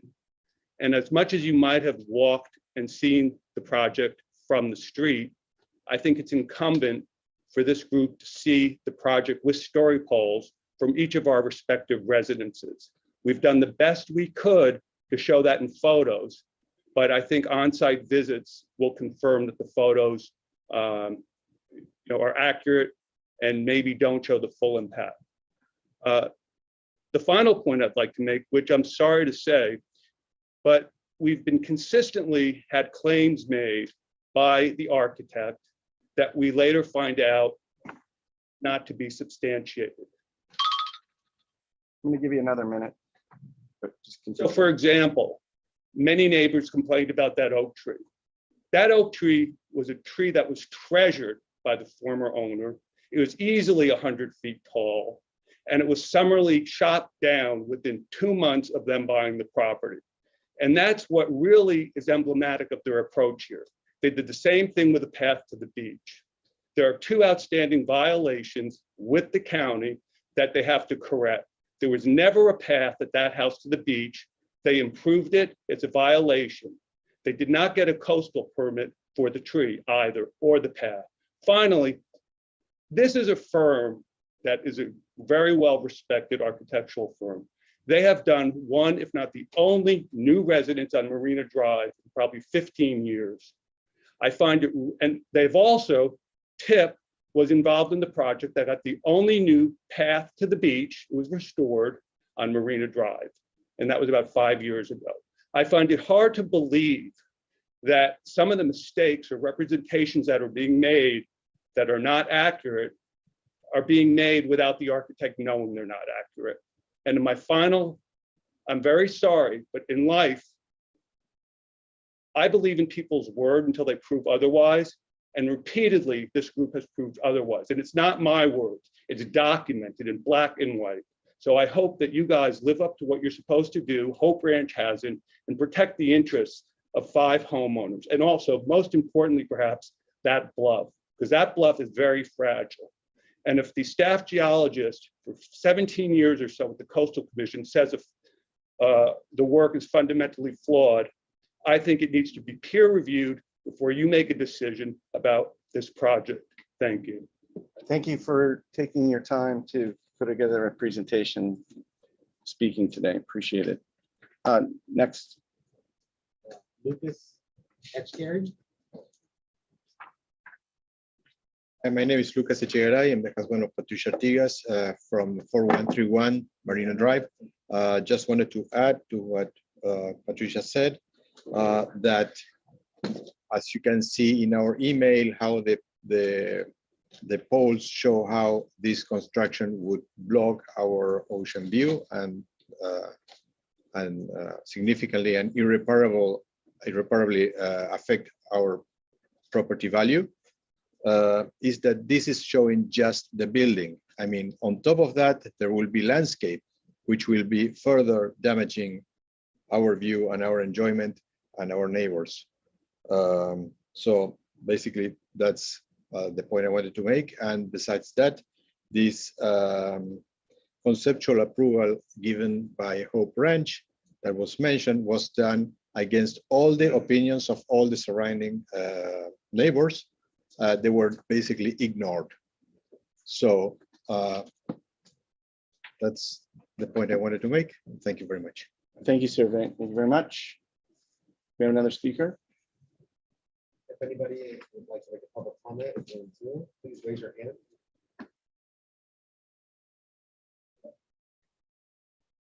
Like to speak.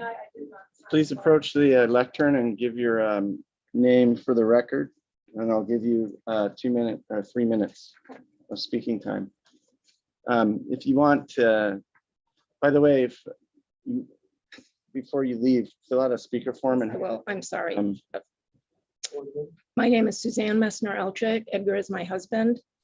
We live across the street from the Low Project.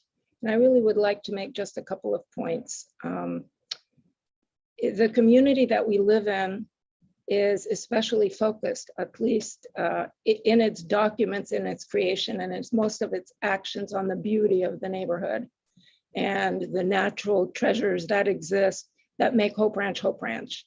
And to our great disappointment, we agree that the Warner Group, or I should say, my husband and I do not have an issue with the structure that was proposed. The issue that we have is its site and its violation of the property rights of other folks who may like the structure, but the structure would completely obscure their view. This particular design, it's like a large, lovely box that goes from setback to setback and is 2 stories. The plot, as has been indicated, there's a significant drop down to the ocean. Right now, the plan shows it down at the lowest portion of the lot.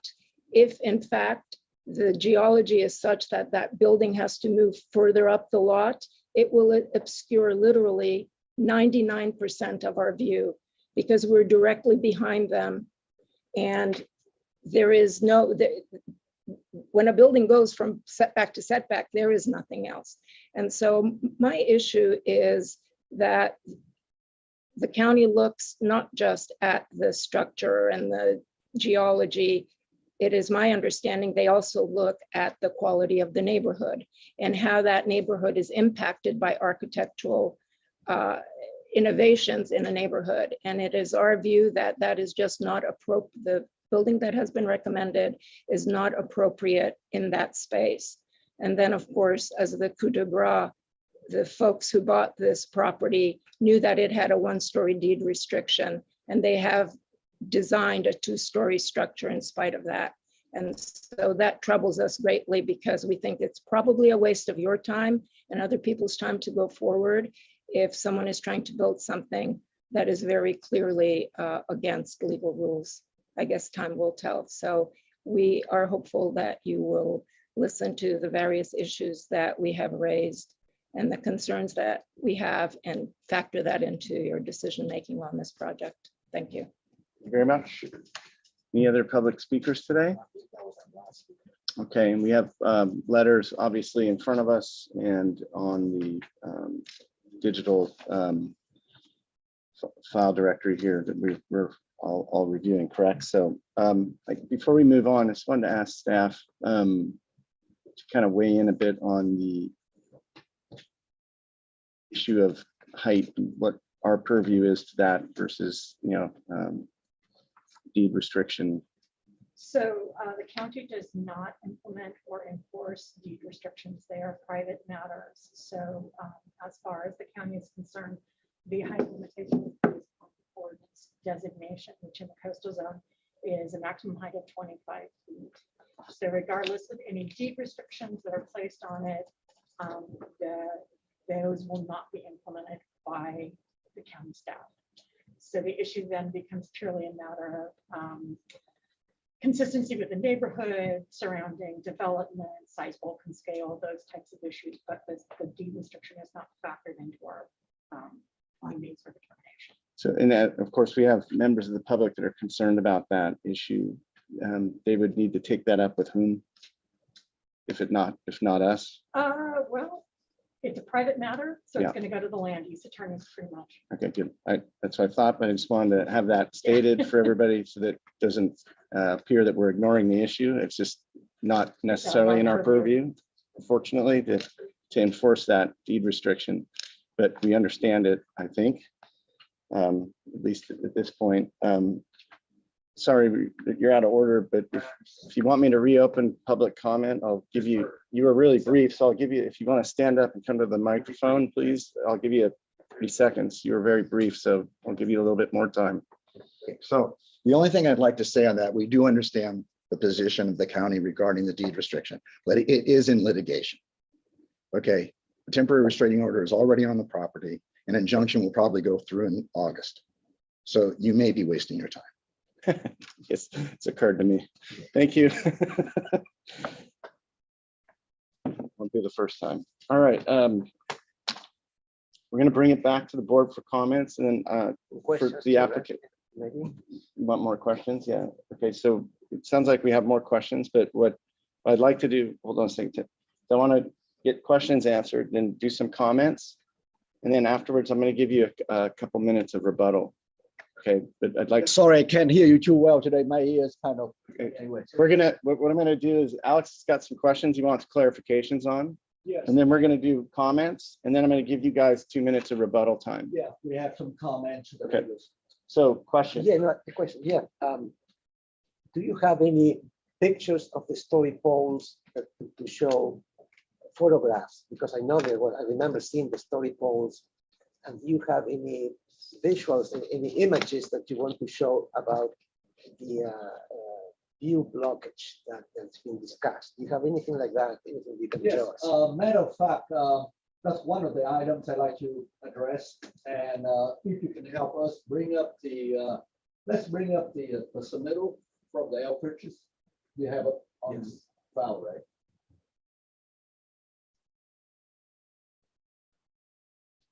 So, before we go into this, I want to say something. As you know, our firm been around since 1958. And I have been with the firm since 1994. And we take a lot of pride in what we do. And one of the things that's really important to us is that we want to make sure that anything presented to the committee, to the board, is 100% accurate. That is the most important thing that we do. So my job here is to make sure that you get the correct information as you are reviewing our project. And there's a lot of, I've called factually incorrect information. I want to make sure that you get the right information. So for example, which one is this? Can you go? Well, this shows the story pole. This is the gym area. This is the open space in the middle. And then this is the edge of the master bedroom area. And then this is at our 24'6" max height, where the flags are. And the poles are actually a little higher than the flags, but the flags are.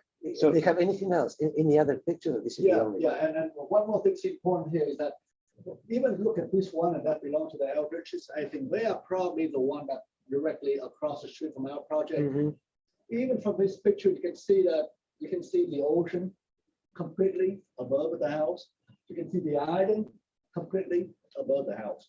So to say that we're blocking their views, I don't find that really the case. All right, well, let's- So In is your, the other one, in and the I'm other- gonna stop right here. Is your question answered, yes or no? I have some more images. If there are more images, I'd like to see the other Okay, ones. Yes. so can we just briefly go through those without commentary? I just want Yeah, Alex so to, can we just Once again, hold off on, okay, there it is. So this one is, where is it from? this is from, Mitsubishi Eldridge from across the street. Okay, very good. And you can look at the next one. Very good. What else do we have? Yeah.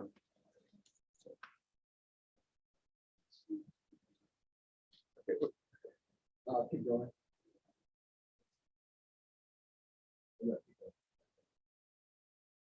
Excuse me, I'll just ask you. Hold on, you're out of order, sir. You're out of order. Hold on. Hold on, please.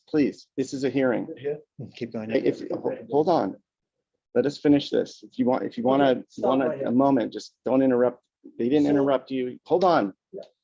Okay, I'm not gonna have this go sideways, okay? You're not gonna interrupt each other. You got time to speak. Now he's got time to speak. If you'd like to come back and make comments, we'll create that opportunity. This is a process. This is not gonna be the last time we sit in front of you guys with this. Please please bring order to this. Just, What is it? this is what really got us in a lot of problem because, you know, our house doesn't look like this. There's some little information, but I find it very misleading that it showed the red blob here go across, and that's not the case. Okay. That's what I want to point it out. Okay, is there any other one? Then go to the list scan folder. Could go to the next one. Same as this view right here. The house doesn't look like that, you know, it doesn't cut right in front of their doors. Doesn't take out the palm trees, saving all the palm tree, and we just have an element here and an element here, and it's completely open around it. That's one thing you want to bring up. All right, very good. Thank There's you. more story pool images We're gonna move to board comments. Is there one more? in the list scan Yeah, can public you open comment the folder. listing? Because this is very important for you to see. because Okay, that's look, really they're not adequate to the task that is before us. We're gonna obviously need to ask for better information than what's being currently presented. It's not professionally All done. right, okay. It's not validated. It's a waste of time. And we see Okay, this. all right, okay, that's good then. Okay. You're gonna have to Can come back. we, Chair, can we have see one more pictures? Allow one more. I want to move this forward. Yeah. Which one? Which one is that?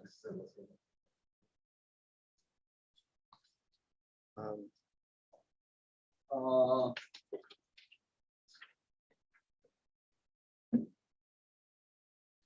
Exhibit 3.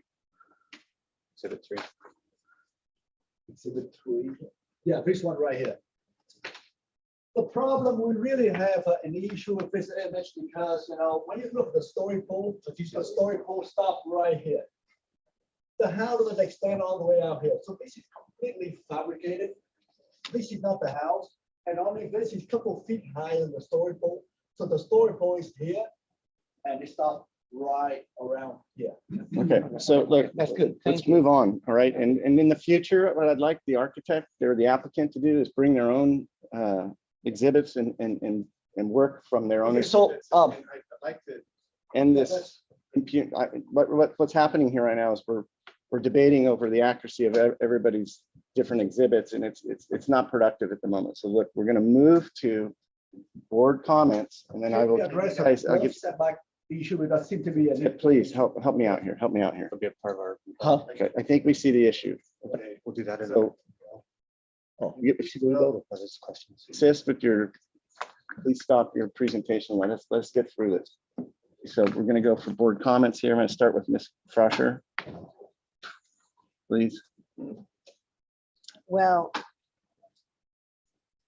I can't review this in a vacuum. So there is too much other activity going on in terms of legal problems for this property right now for us to just move forward as if none of that exists.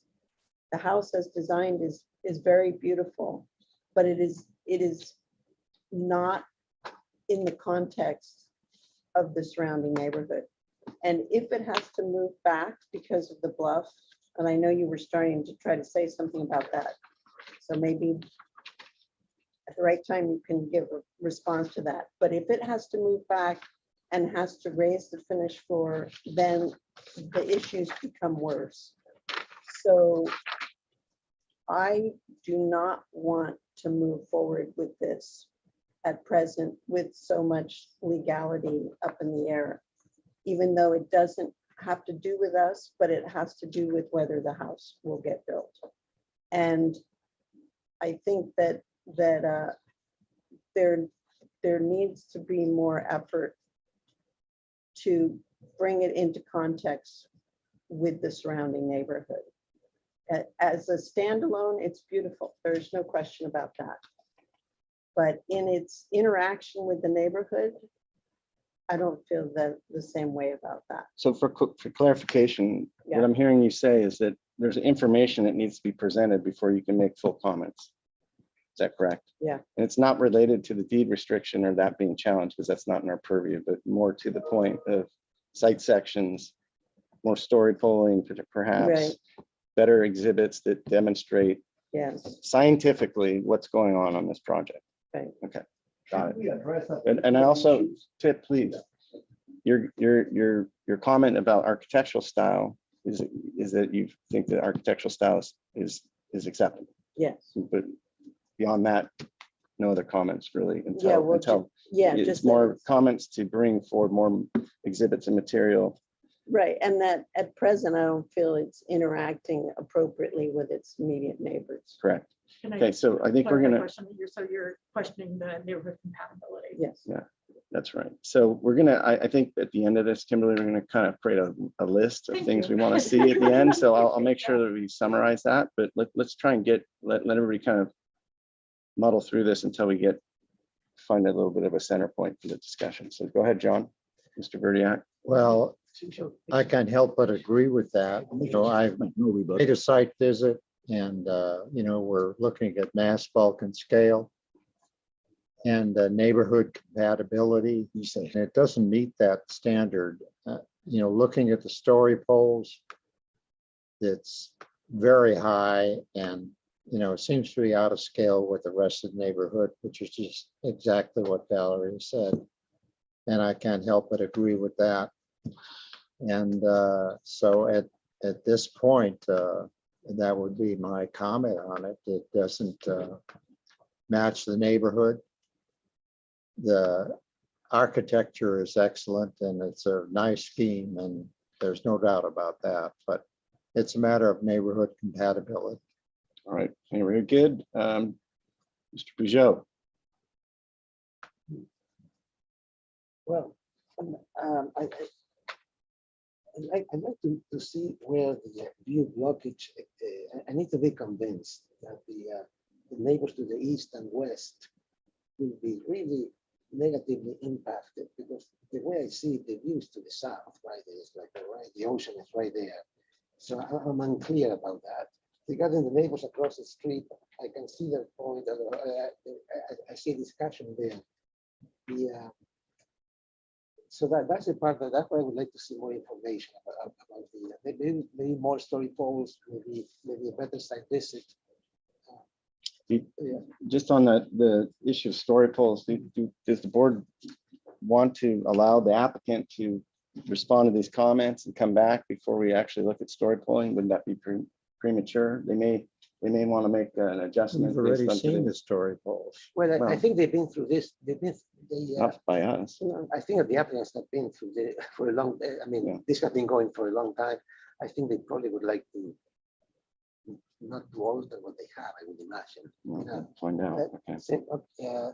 But I'm not convinced that this is one of those houses that really block the views of the adjacent neighbors. This is some speculation as to the house has to be moved or not. Yeah. And we cannot make, pass judgment of that. We assume that the house is where it is and it's not going to move. Correct. And that's where we make our comments. If the house moves, then that's another story. So Somewhere in there is a comment, Kimberly. I'm getting it. Gotcha. all right, so We'll summarize. no, I mean, I'm not convinced that this is blocking the views of the neighbors to the east and west.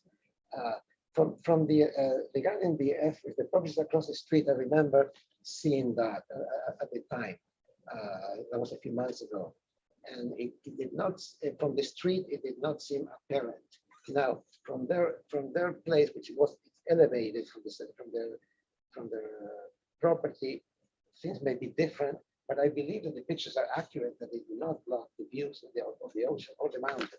So I'm just putting some context on these comments about the views. I'm not convinced that the proposal will block views, at least to the extent that the neighbors are claiming. I just need to be convinced. So do we have any direction for the applicants to bring forth the information that would help us get to a scientific analysis of that? And is there anything you can recommend to this as a comment that would help us get that kind of accuracy? Like, I mean, one would be pictures with the story poles, right, from the different neighbors' perspectives, right? Well, Site that's sections. a little bit difficult for the applicant to do it. Who They have to knows? get Not our permission. problem. They have to get permission. from Usually the- what actually helps us do that though. So what do you want from them no, to come back with? Yeah, I'd like to see more information. I mean, more information about the alleged view blockage. Okay. That's regarding the style. I understand that it does change the style of existing residents drastically, but I believe it's a welcome change. I don't think the issue of compatibility also relates to the style of the house. Okay. I'm fine with the style of the house. I think the whole board is. Yes. I guess the question is the second story. Are the second story portions of the project problematic? I think that is really the matter, and I'm not deciding at this moment, and I'm unclear. Okay. So you're gonna. I think the summary is until more information is presented, you have a limited number of comments to give to this, right? The same thing we're hearing from Ballard. Mhm. Is that accurate? Yeah, You're, yes. aside from the architectural style, and both and John agrees that you acknowledge that there's an issue here with site views Well, from I neighboring acknowledge- properties, but we need more information. I acknowledge that neighbors have come here and been strong. But you don't have, but you're not making, convinced. okay, so you need more information to get on one side or the other of that argument. This, Could I just interject a second? Yes. Mr. Chair? That, this is an example of where an organized site visit for this group is really important. And the way it was done, Hope Ranch had polls up, that was months ago. We hadn't really seen the presentation. We hadn't heard from the neighbors. People drove by individually. That's not the way to do a site visit for a property like this. okay, So, are you going to recommend site story polling again? Yes, all right, so I thought, okay, Ms. Grubb, I agree with Alex's comments. I was able to see the Hope Ranch story polls, and the applicant and owner actually happened to be there when I was there. So I was able to see it on site, but of course not from the other properties. So I'd like additional information to see how they are impacting the views. But I agree. I think the architectural style is. okay, well, on the subject of further story polling and getting more analysis from these adjacent properties, it's going to require the neighborhood to cooperate with itself in each other and grant whatever access is necessary to put those documents together. So I wish you all the best of luck on that. Can I But interject just a comment? please. In terms of when you're making more comments and findings, just a reminder that we do not protect private views. Yes. So when we couch these in terms of public views and privacy and neighborhood compatibility, because the findings really can address private view sheds and private people. So you kind of took my thunder, but that's fine. Thank you for, no, you're right on point. So I wanted to see if I could actually get you to, as quickly as we can, define for the interested parties what constitutes a public and a private view as a part of, how we interpret ordinance and design review. So public views would be public roadways, parks, the beach, the foothills, the beach to the foothills to the beach, any public gathering area. So if there is a view that is blocked based on standing on the beach looking up towards the bluffs, that's a public view. You want to address what really merges into more private matters, then it's a matter of privacy and neighborhood compatibility and loss of views. Loss of views, and loss of views is somewhat. Less of views. Less Yes. about private views. Privacy. Yeah. Okay, Thank you. right, so if anybody'd like further clarification on that, the planner assigned to this. Veronica King. Yeah, Veronica King may be of service to you to help you interpret that and understand how to enter into that discussion productively. So just to quell everybody's concerns, it's not required that I give any more speaking time to the public or the applicant, but it's in our purview to do so. I said I was going to give our applicant 2 minutes of rebuttal time, but I'll also give the neighbors and the public the last word today. So if you would like to have an additional minute or two at the lectern, raise your hand. Okay, so when they're done with their rebuttals, I'll give you, okay, is it going to be everybody again? All right, so then if it's going to be all three of you, then I'll give you each a minute to come up and summarize your comments. If Couldn't hear. Is that fair? I don't know. I couldn't hear comment. We're going to be back here again. I know you guys are obviously aggrieved that you're having to put so much time into this, but you will have your you'll have us in front of you again. So that's what I'm willing to do. It's not usual, but I know that there's a lot of important issues here at stake, and I believe in communication. And if we stop talking to each other, it gets worse. So I want to just open that up. It's not usual, but I'll give you the last word today. Okay. Right. So Kip and your team, please let's keep this to 2 minutes and brief. Right, just quickly. Before you start? For board members, if I can just address, I'm one of the attorneys involved in the litigation about the deed restriction, and I appreciate the clarification provided by the chair about the county's ability to even consider the deed restriction. And I just wanted to point out some factors that also, it's been raised by the objectors, and also certain board members have expressed concern about the deed restriction. And here's why it's not futile. 2/3 of the surrounding properties are 2 stories. 4 of the surrounding properties around this project have that same deed restriction, and yet also have 2 stories. And that includes 2 of the objectors over there who presented and raised an issue about the restriction. That's why this restriction is not going to be enforceable. The injunction won't issue, and your consideration certainly isn't futile at this point in time. That's all. Thank you. It's Richard Lloyd. Okay, you have another minute remaining. Can we go to the site plan? Please go to the site plan.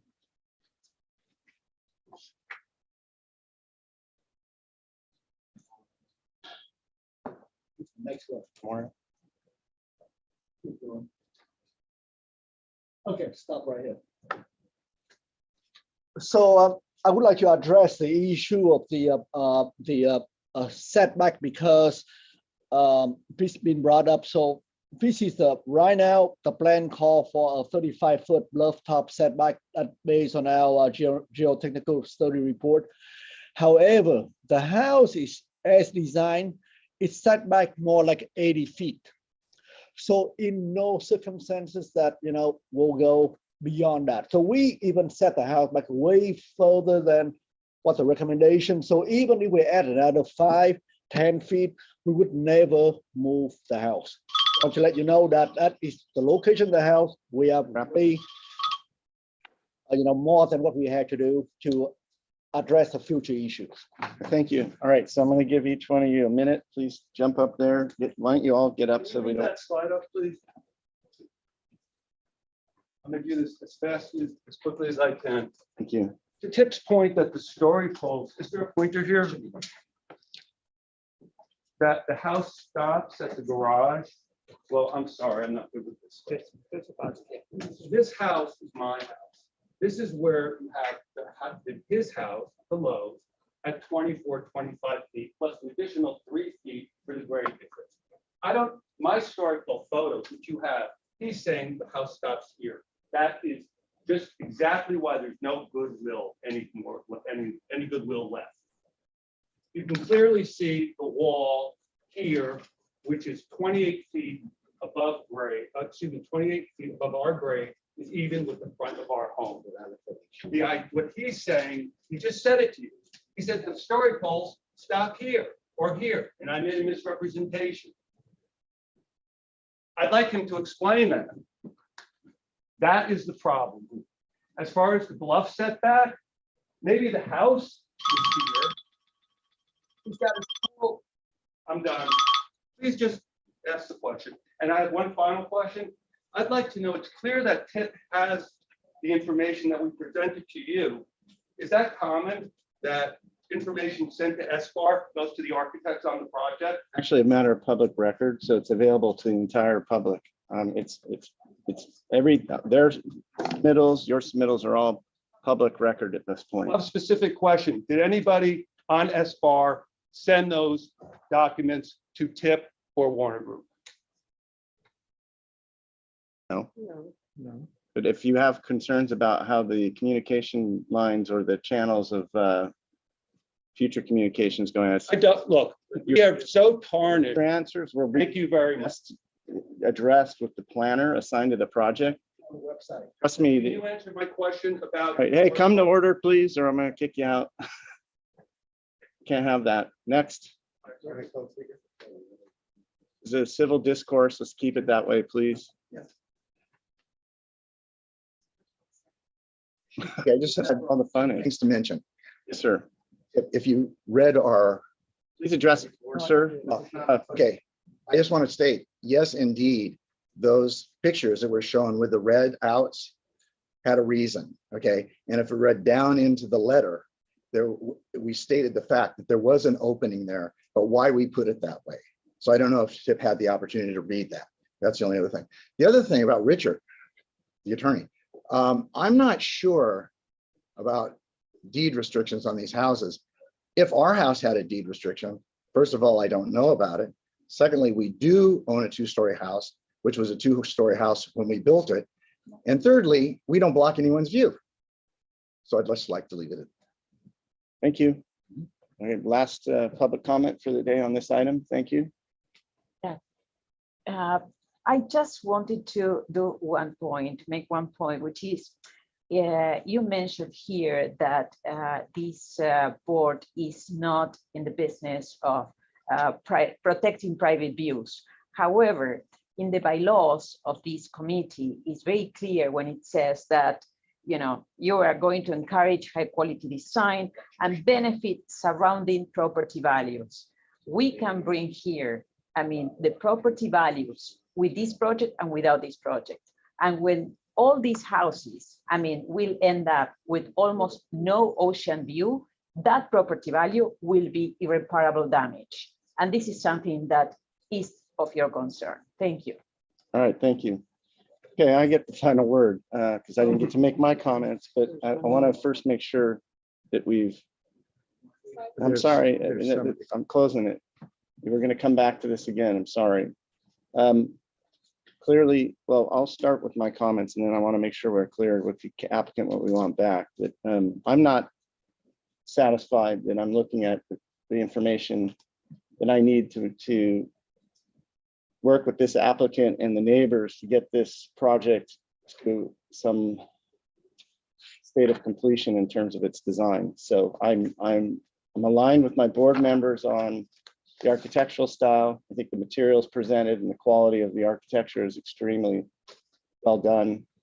It's a nice project, and from that point of view, but there are definitely lingering concerns about its compatibility with the neighborhood and how it's sited.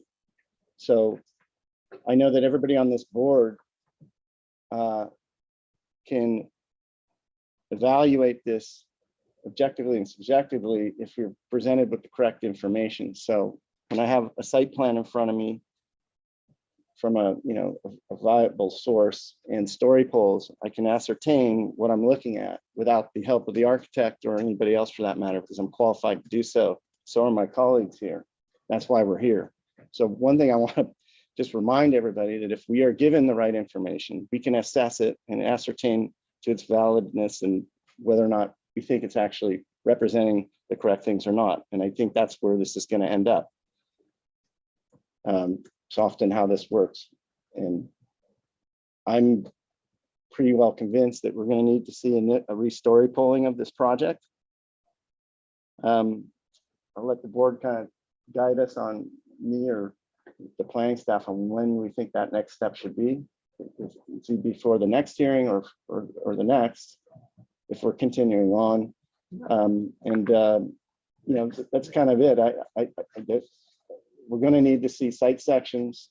I'm going to need to see an analysis of the affected view corridors that are being discussed and alleged to, and I'm going to need to, you know, see accurate information to actually assess that. So one of the best ways to do that is to story poll the project and view it from the particular areas of concern.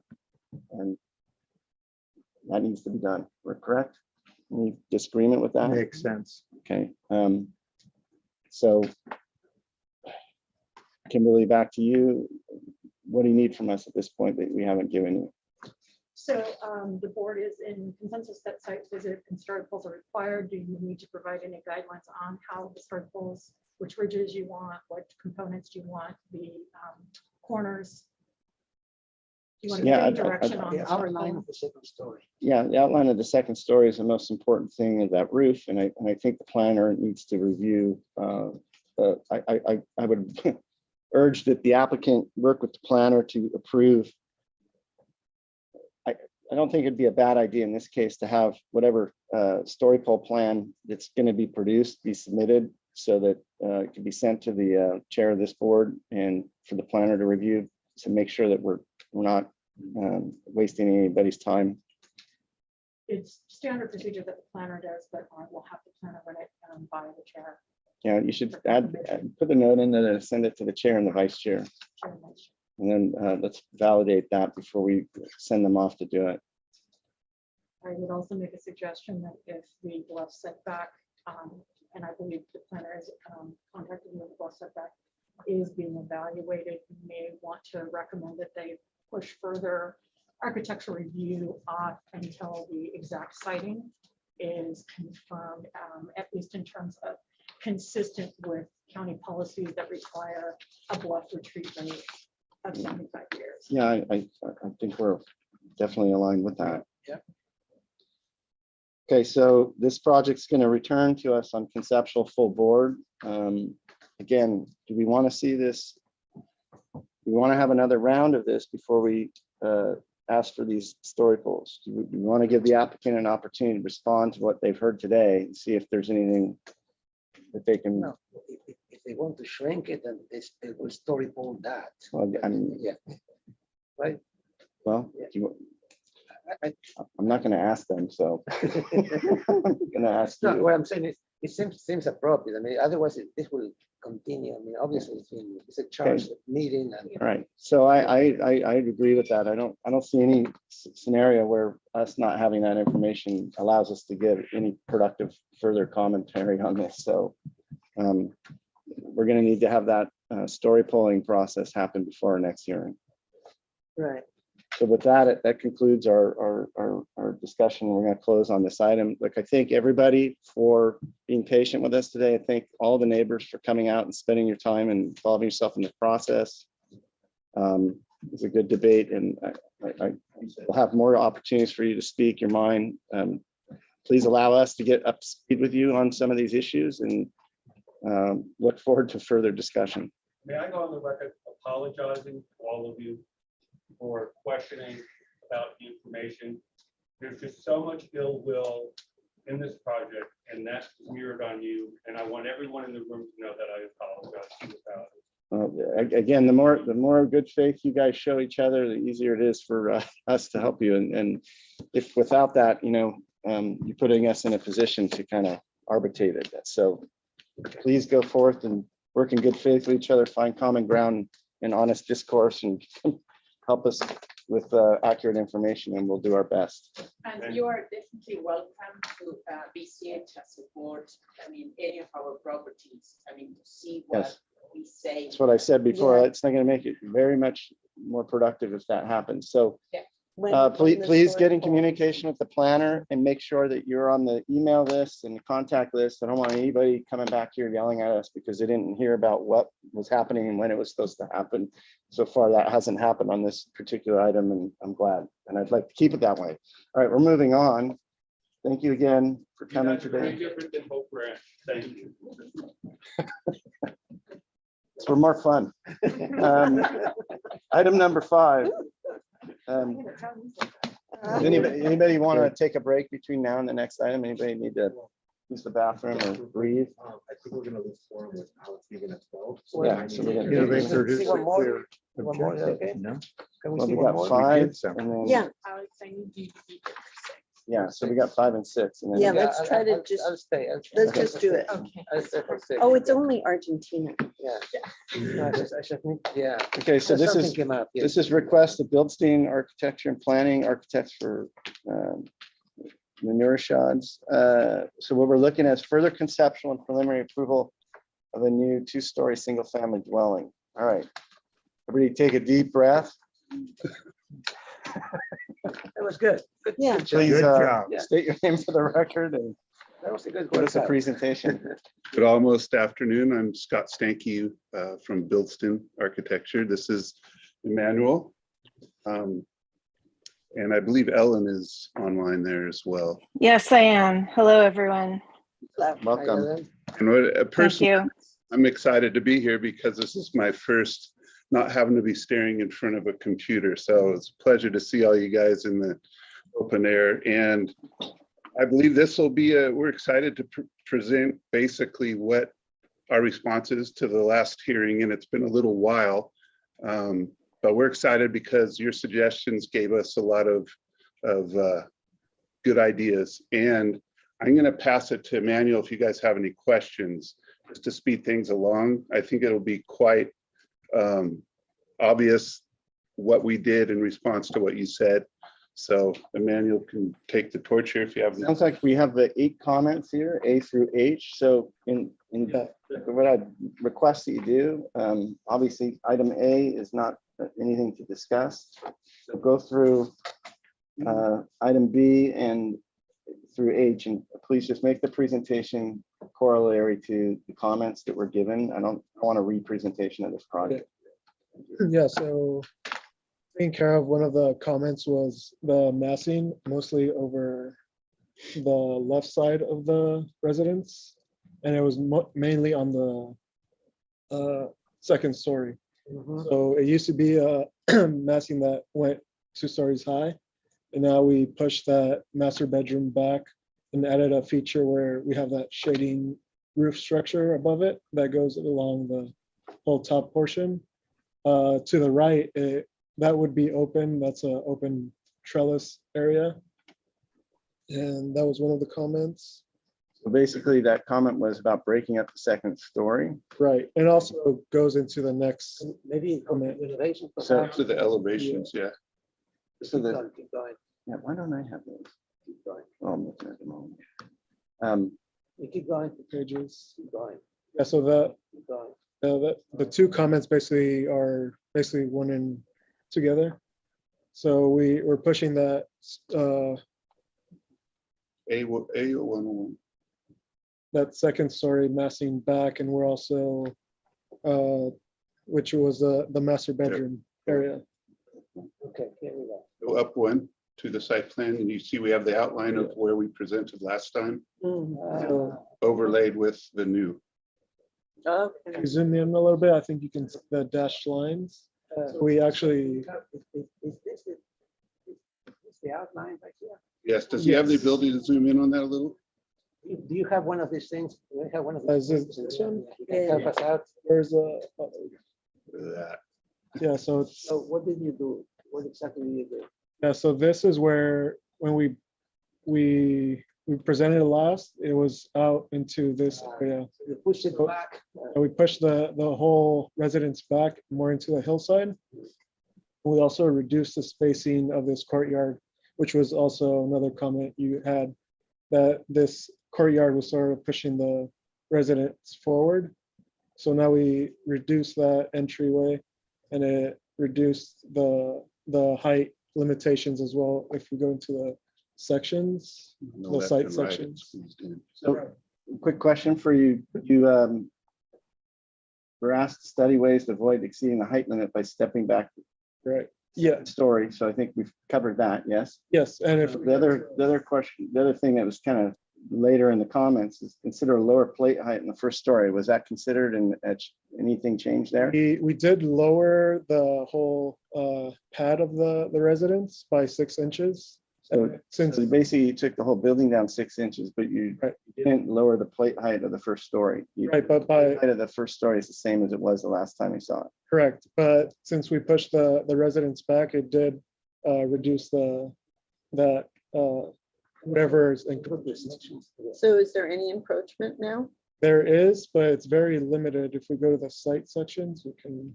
What is the plate height of the That's first low. floor, by the way? Yeah, I think it was. What's the plate height of the first floor? Yeah, we go. To know that off the top of your head. 10 10 feet, right? Right. Is it 10 feet? Well, it's actually, it's a 10-foot floor to floor. Oh, so it's only 9. So it's only 9 feet. So that the plate height's not even actually in your drawings, but that would be about 9 feet. Okay, got it. So yeah, there are other sections. I believe there are more sections.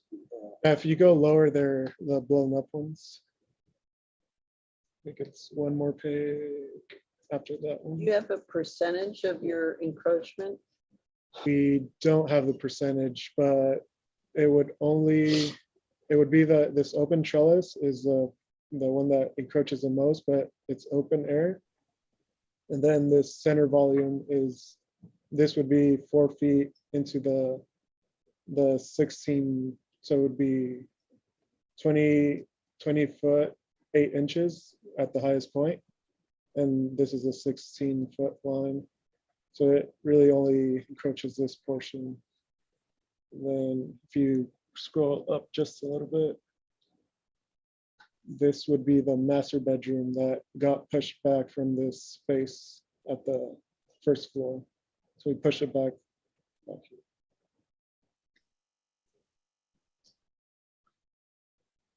That measurement of that line we're looking at, studying it right at the moment, that is 16 feet from the graded pad, right? It's not from the existing contour of the sloping site, right?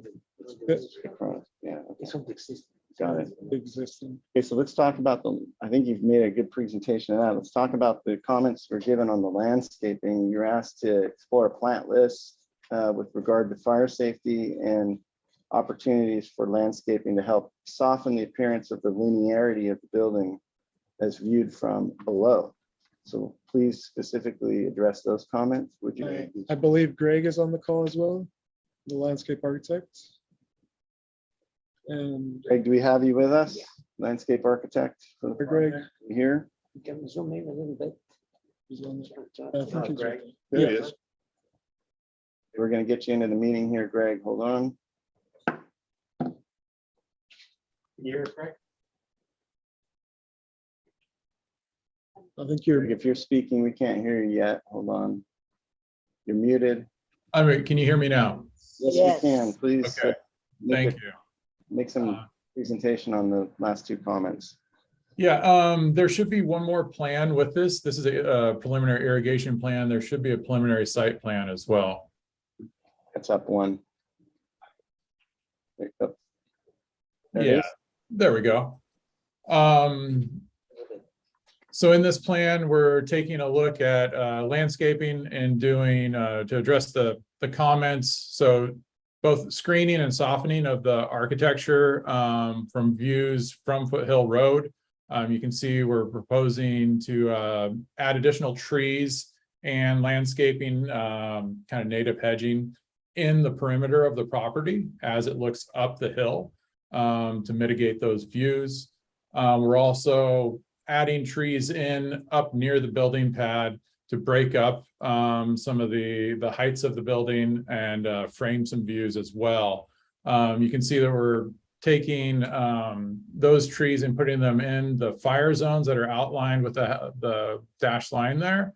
Again, keeping our fire zones at that 30 and 70-foot distance to meet those requirements.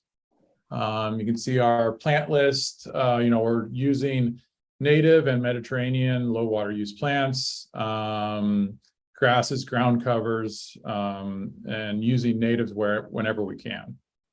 So. All right. Any other presentations you guys want to make before we move into public comment and questions and so forth? Maybe show the elevation. Yeah, if we could just run through the elevations again real quick, I think it'll refresh your memory. I know from what I heard last time, we got a good response. And also note, I'm not sure if you guys are familiar with the area. It's very remote. There's literally very few spots that are within a quarter, half mile away where you could even see the building pad or the building on the pad. And I guess hopefully that makes some headway into what we're asking as far as the height. I would also add, we have site sections that demonstrate how this fits into the overall topography that might be helpful for your consideration in terms of the height situation. So maybe we could turn to that page real quick. Yeah, there, correct. It's a series of those from our desktop here. So, yep. If you would go to the renderings on A501, I'm going to help you present something here that I think might help with the argument, and stop right there. So slide 3. I don't know how accurate is the point of the camera where it's taken, but the thing that's working or will work in your favor is as you look up at the building, the hill, the crest of the hill, or the outline of the topography of that hill behind the house is maintained, and that this building isn't actually interrupting it. So the more that you achieve that, the more this house tends to settle into its surroundings. And I think that's what's being kind of addressed here. So your profession's apparent, and that was actually part of our adjustment and why we did it. So thank you for that. Right. And these are drone shots, so we do have a bunch of views from public areas that do show pretty much nothing. So we thought these would be good to show you so you could see it in context. That's going to be, I think you should also have shown us what it looks like from the public right away, because that's. If you go to the very first page on part 1. I don't see that you have those, but that would have helped. So yeah, they are there. Any questions from the board? Why don't you show them that before we end this? We have those pictures. There's 2 parts she had us upload. Okay. Yep. So it's another file. I kind of talk Jonathan through that. Is that the other file in the folder? Yeah, just talking through it. There you go. Those are the aerial images that we took from the site, sort of mapping out where the footprint is. And if we go to the other page,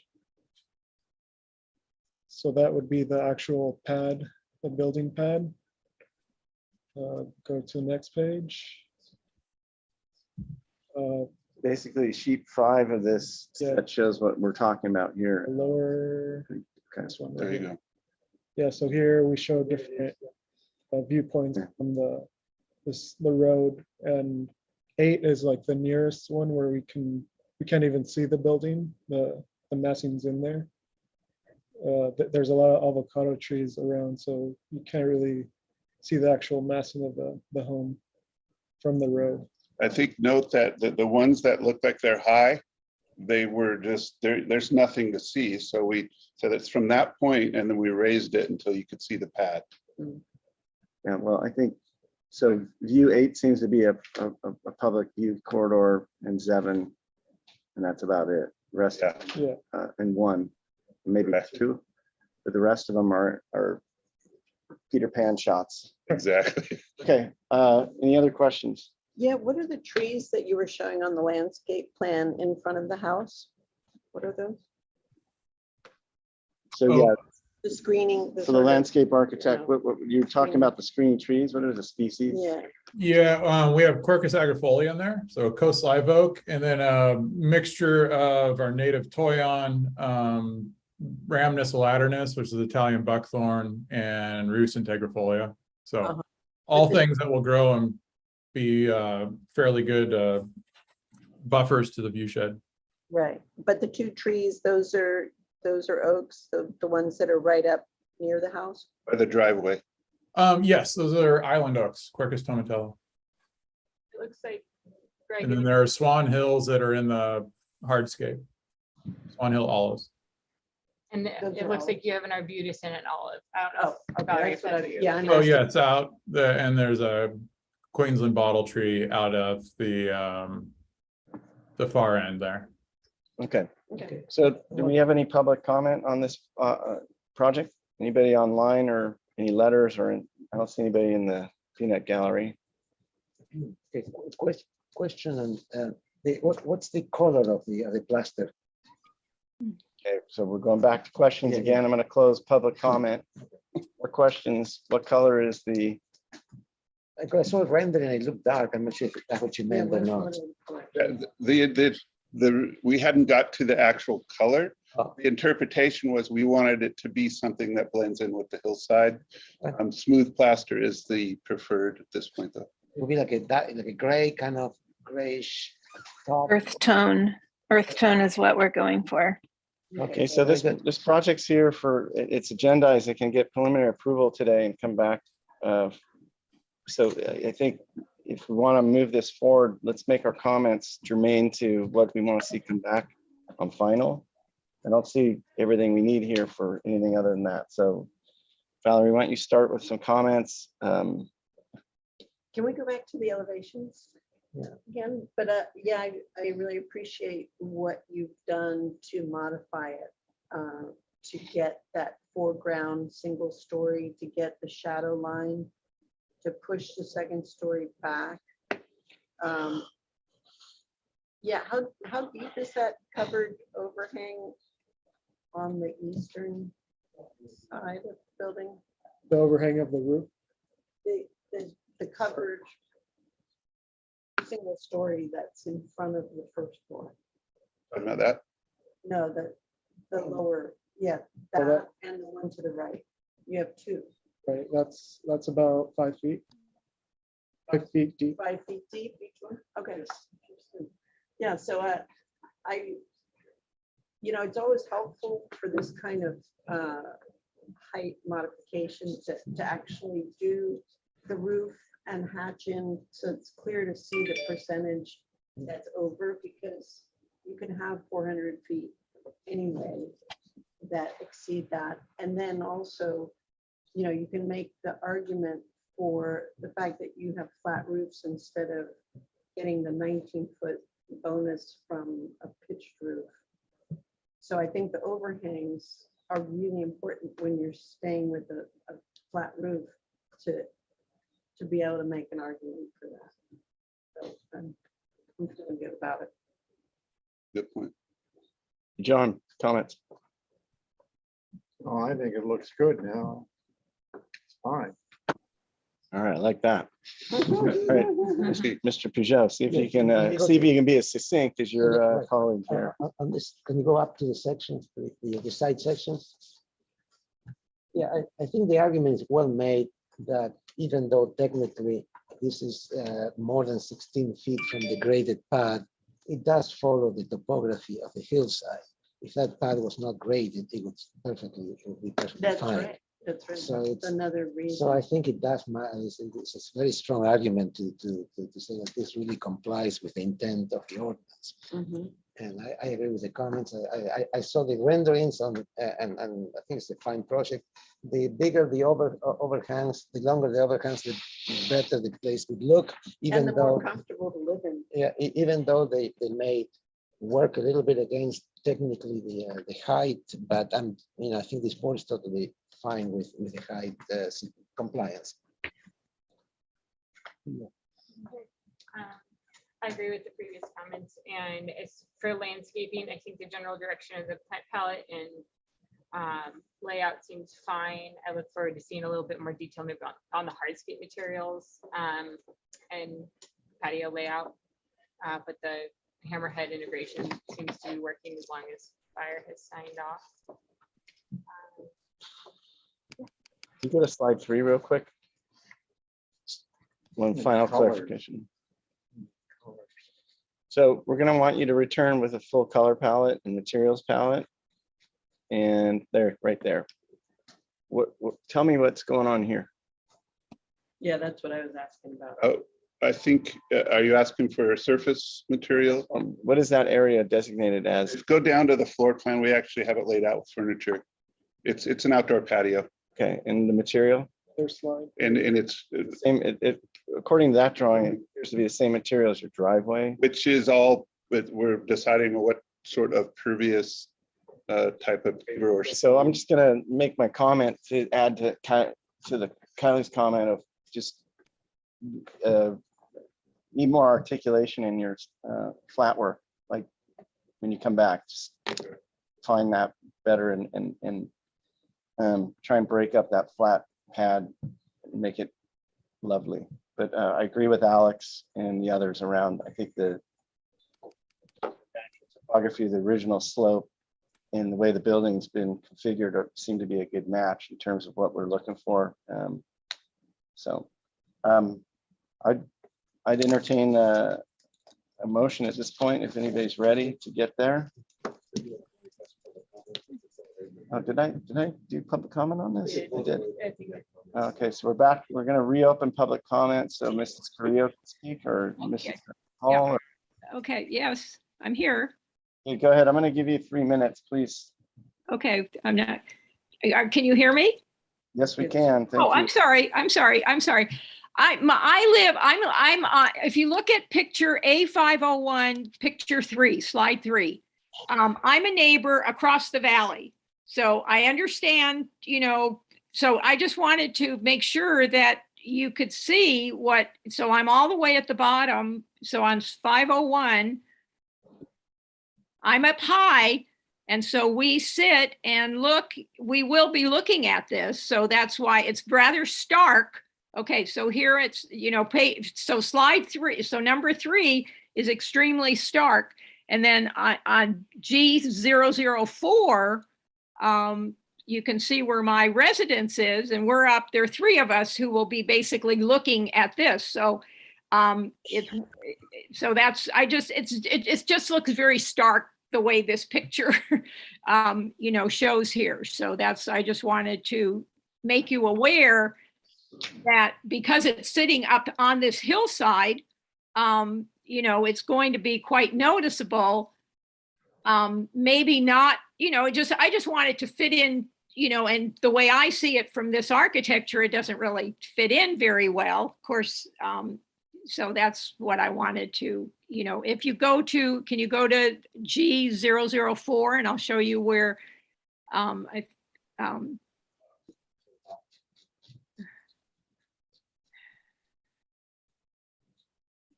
it's just, it's the map where all the residences, show,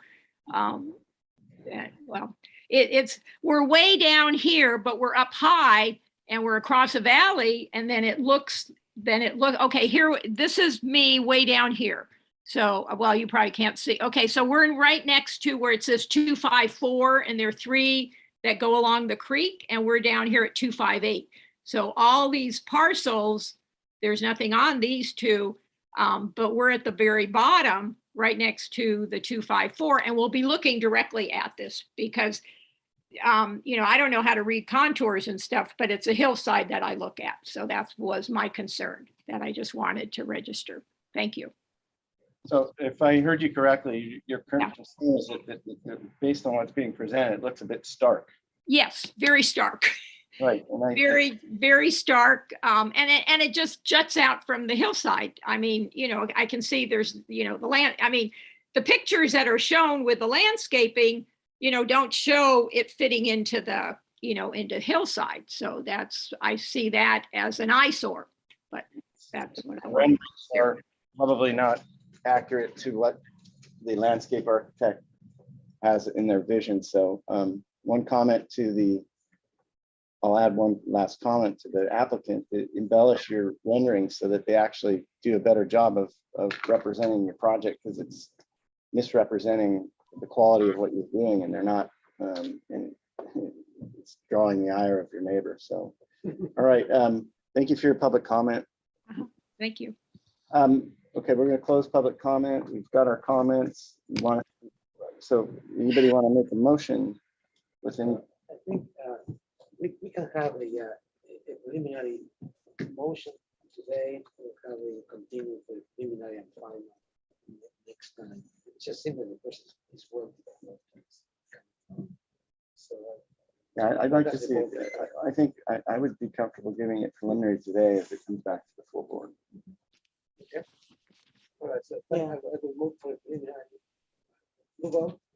And I believe it's submitted, right? Or any comments? I think the one comment I heard is, to improve the renderings. Right, the project. And to study the hardscape and the flat work of the project And the colors. and then to bring back a materials board and then provide accurate detailing of key architectural elements and site elements so that we can potentially grant final if it's possible. Actually, we should also include any exterior lighting. Right. Yeah, I think that- that we had. all the Sorry. make sure you have all your lighting and site lighting, all the things that, like, I mean, if you bring it back ready for final approval, you might get one, but today we're entertaining a motion for preliminary with those comments. I'm not sure if it's a requirement or a suggestion to extend the overhangs. No, I thought they'd already done that. Okay. I think it would help if their renderings show the landscaping that is going to help soften the building and is really an important You want to part of restate your moving it motion, back. Alex? Also for them, approval with the conditions to improve, finally upgrade the hardscape surfaces. Is that what develop the flat work surfaces. What else do we have? And include the landscaping in the green rendering. Okay. Anything And else? color And the material board. Color material board. Provide a color and material board. Okay. Okay. All right. All right, do I have a But- second for that motion? Second, All right, get the right side of the table in that. in gear yeah, here. jumping in there. All those in favor? Aye. Opposed? Abstained? All right, motion carries. And Thanks. Kimberly, were we See you next time. specific enough about Technical question, if you may. what we're comfortable, why we're Yes, comfortable? I'm sorry, goodness, like, so it's Please. originally side. If we're presenting, we have a lot of stuff. Right, that's what I 3D thought, that we can yeah. show in real time. When we come back, we would like to be afforded that. It would help you guys a lot instead of sending you just these still pictures. Something we could walk you around. Is there a way to present that? Well, I think you and Ellen should sit down and make a good presentation package. Bring it back. You guys know what to do. Yeah. What I'm asking is, can we do something that's more today, like not like where we can show you the 3D in real time? Let you understand the project. I don't think it's necessary, but Okay. Yeah. Nothing. Well, you're asking, you wanted to see better rendering. no, your renderings are stark. They don't show the landscaping the way Yeah, it's that supposed was- to be. But then, I know, I'm just telling you that's what the neighbor was offended by, is that they don't see. Anyway, we got to close on this. I think take it back to your studio and you guys know what to do. Sure. I was just wondering, is there ever that opportunity to do so? Yes, always. Yeah, yeah. Okay. Your presentation The time. thing is, they're going for final. You have to show documents, you cannot show a video. But like, we're already, like, what you're talking about, we've already moved on. You just, you got, no, I'm just, Technical question. I'm giving you an answer. Okay. Okay? You ask a question, I'm giving you an answer. Okay. There's no point in doing that because you just got an approval. We're not studying your building anymore. What we want, I'm not even. we want is, I'm not even talking about my project. I'm just talking about in general. I'm telling you, like, once preliminary approval has been granted, that's probably not a good idea. Before Right. conceptual and up to preliminary, it's often done and we don't mind seeing that. Okay. Yes. Check it. I'm sorry we're being short with you, but we're just trying, we have to be on schedule here and we're really off schedule. Okay. No, I'm not, in the interest of time. So we'll take a 5-minute recess, and then we're going to come back and do item number 9. And then that's Number 6. Sorry, is that where we're at? Yeah, number 6, we need Alex, right? Oh, I'm sorry, 6, and then we're And- going to go to 9. 9, and then we'll be done And then for we're the done. day. Yeah. Thank you for your I don't mind looking at my notes. You guys are Anytime. different Yeah, if you flow want- than Amber, so I want to make sure that I'm capturing. Yeah, it's flow or different kind of level of chaos. Is what I think the I'm word. gonna stick with flow, okay? You got the rowdiest board in the state here. Hell no, you're So- doing a good job. It is Keep- definitely exciting. Keeping a lid on it. So for the one project, So how did she do? How was your concert in the park last night? Okay. Oh, no.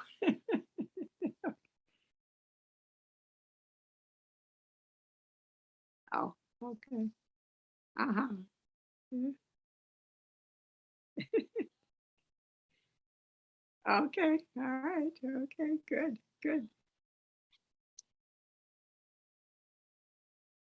Okay.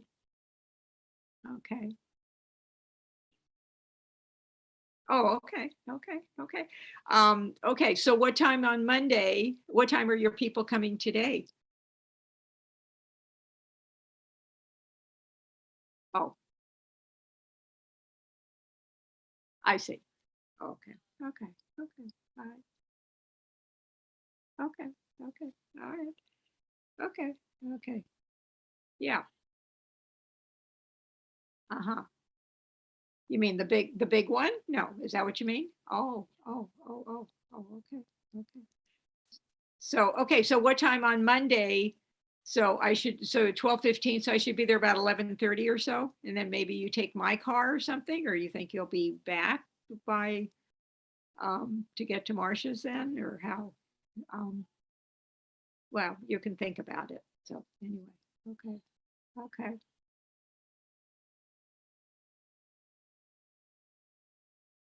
Oh, they're not at Delavina anymore? Oh, okay. Oh, okay, okay, okay, all right, well. And then, what you might have to tell him that, you need to have it removed, I'm thinking for insurance purposes, just that it bothers you, that, your clothes rub against it or whatever. I mean, you may have to come up with something, gonna be- medical, So- reason. So if it's just for We're going to start. cosmetic, they may not, insurance may not pay for it. So that's all, your bra strap rubs against it or, it's bothersome. So that's what you might need to say. because he'll be the one making the Okay. corrections. All right. So we talked to Janina a little bit this morning. Thank you. Miss Raya's in a bedroom by herself. So Stenography. anyway, she has 2 games today, 11:15 and I know how. 3 or something like that. So she didn't know what the rest of the. Anna, this is the S bar, just so you know, you're on loudspeaker here. Oh, gosh, I'm sorry. It sounds like you're having a lovely conversation, but just so you know, everybody in the hearing room's listening in.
All right, we're reconvening and coming back from recess and opening back up the South Board of Architectural Review here for July 22nd. Ms. Grubb has recused herself from item 6. So we will now hear item 6, 3050 Foothill Farms LLC addition. Conceptual review of a residence. Okay, there's a lot of technical jargon here, so it sounds like we have Heidi Jones with us today. So maybe I'll let she on the call with us today. Heidi was on the call. I'm Shelby Messner-Janke, Okay, another agent from SEPS. great. So why don't you? I'm not going to read all this, but why don't you start with a quick kind of synopsis of what we're looking at here? Perfect. Yeah, I've got a quick kind of background and overview. Thank you so much. I'm here as the agent for the project with the architect Brett Ettinger. So again, we're here for conceptual review. We've submitted for a coastal development permit, which is currently in review. Steve Connors, the assigned planner. This property at 3050 Foothill Road has an existing single-family home on the property, which is currently designated as a foreman's residence. I'll get into that in a little bit. And it's developed with 17 acres of avocado and mandarin orange groves.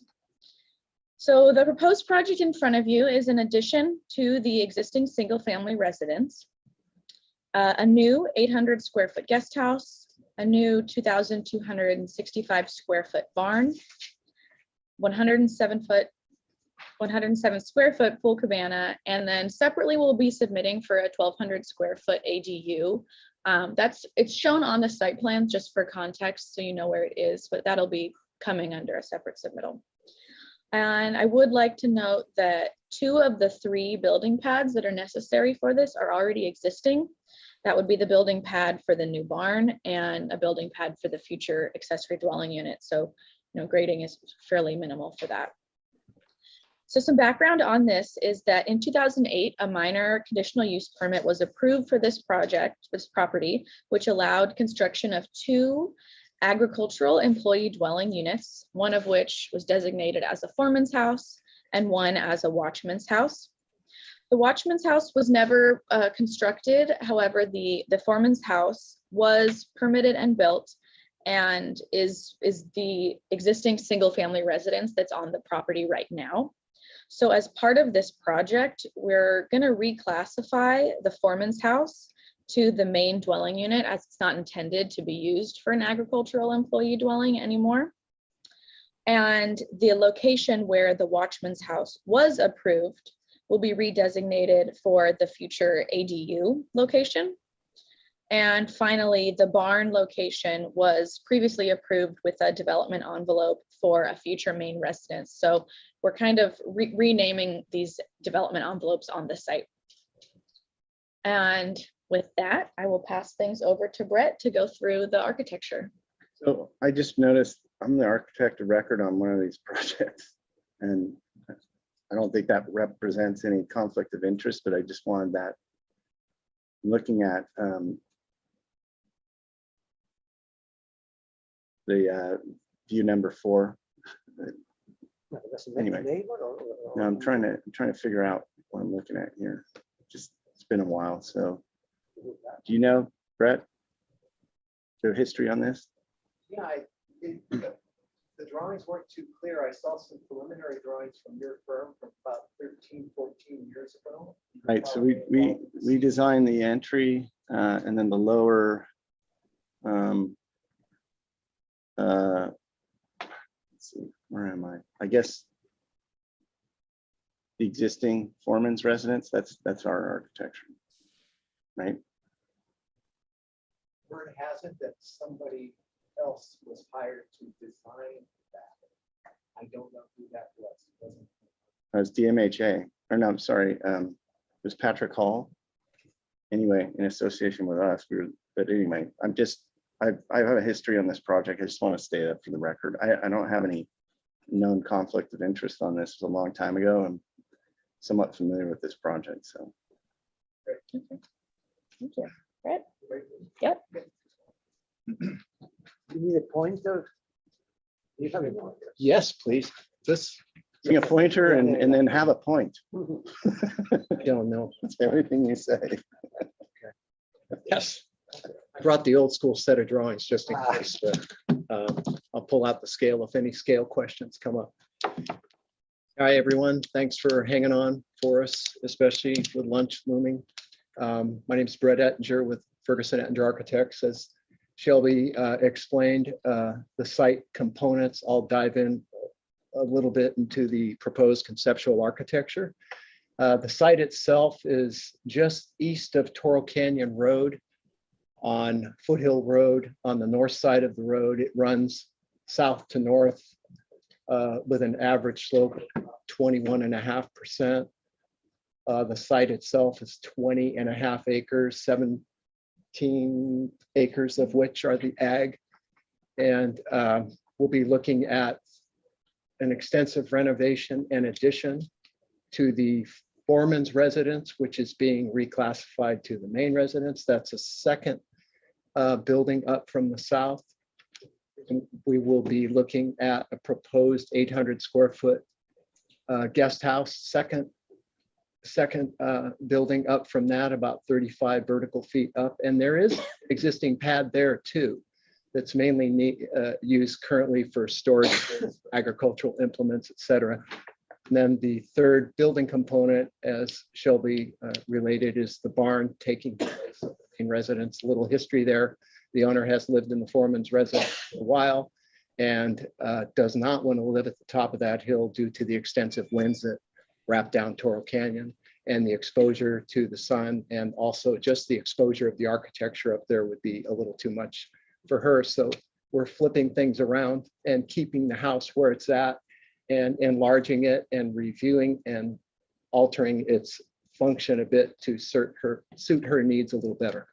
There is a small component as well that will show up in a minute on the second and third sheets. That's about 150 square foot cabana. We can stop there. I'll give an overall contextual view. On the left is an aerial showing those three proposed buildings before you today. The ADU on the left, which is non-discretionary. On the right, this site, as Josh will know, is very hard to find unless you stop your car at a certain point on Foothill and actually get out and take a picture or look. There's not a lot of walking paths around here. So in terms of the public view corridor, there really are none unless you're about a half mile to the south in that little flat neighborhood off of Serena, looking up. So all of these views on the right are trying to find the building locations for you. As you can see, they're pretty hard to find. If we move to the next sheet, please. These are more immediate context shots at the top as you approach the driveway and the entry gate upper left, and then the middle shot at the top is the view from the guest house pad looking up to the barn site. You can see the existing access drive. On the right-hand side is a view from where we're proposing the primary bedroom addition at the basketball court there, which looking up at the barn. Second row is the existing house, which is very charming, well done, use of really nice materials, which we will be really just continuing that theme with the guest house and the additions to this house, although we will propose to minimize some of the ornamental articulation, most notably the false corbels at the back of the garage in the second photo, and the recess in the back of the garage, and some of the recessed or applications. We're going to try to restrain that a little bit. That left photo is the main residence with the pool looking north. To the right of that, you'll see a beautiful arcade or pergola, a set of pergola structures with these nice tapered plaster columns set on stone plinths. We'll return to that in a minute. The third photo over to the right is of the existing garage. It's pretty small to fit 2 cars in there.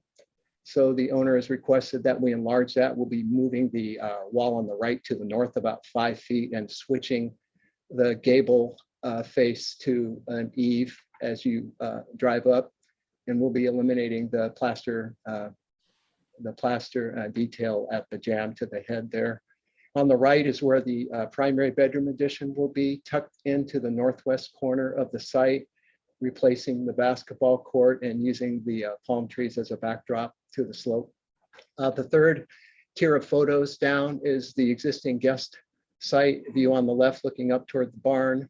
The other shots, just various views looking northwest, northeast, and then south on the right, which will use these existing beautiful palm trees to frame the entry to the guest house. The next row, we can pass that, that's the ADU, and then on to the bottom is the existing graded, rather large site at the top of the hill. Again, you can see some of these storage containers. We'll be taking a lot of the loose equipment and storage stuff that's strewn about the site and putting it all in the barn to clean things up. Next sheet, please. The resolution's not great, or at least not looking that great to me. Is everyone seeing this okay? On the right is the floor plan, main level floor plan of the existing residence. Shaded in gray are the areas we're adding.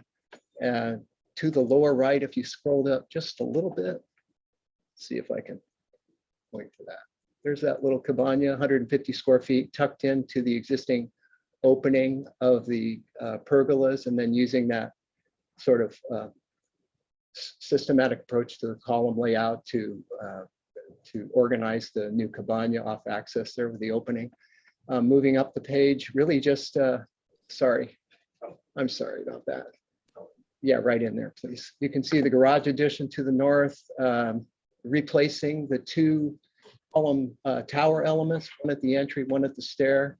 Rather than a pyramid, a tiled roof, we're going to go with a flat roofed, thick walled stone open air element there at the entry, enlarging the kitchen to the north to make it a little more functional, cleaning up the stair tower there by creating a pure angle, and then moving north to the primary bedroom addition, a fairly narrow hallway, which will be widening to almost 7 feet and turning it into a gallery that leads to the primary bedroom suite.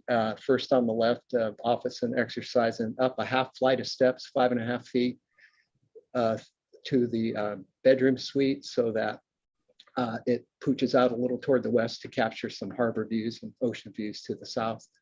And then a conceptual rendering upper left, showing the material continuity with the existing house, using that stone as a plinth for the master bedroom, get it up a little bit off the ground for better views and to see past the land in the foreground.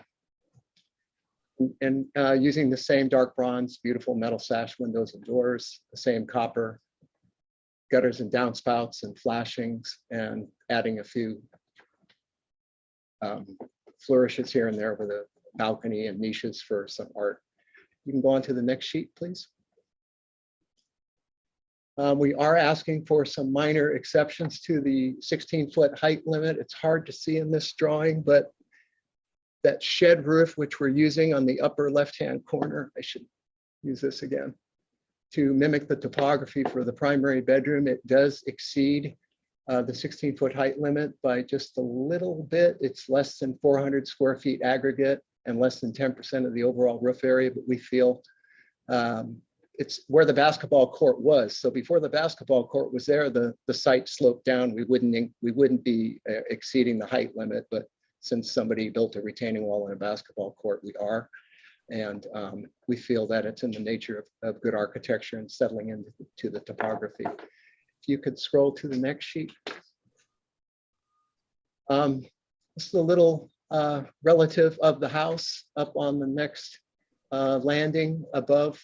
A little note with regard to the fire department. We did have them out there, and the road up to the main house is been previously approved by them. The road from the house to the guest house, we will have to improve and provide a turnaround right there shown in blue.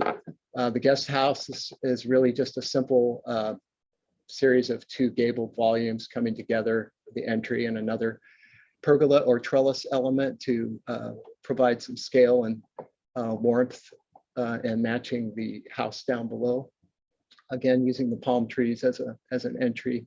The rendering on the upper left is conceptually indicative of what we're doing, although it's lacking some of the improvements that the landscape architects, Kaylee and Derek, have incorporated. Mainly, that's a series of step-down terraces to the south, which show up in the plan and will sort of soften that southern edge of the rendering a bit by not having it appear as tall off the ground as it is. If you could move on to the next sheet, please.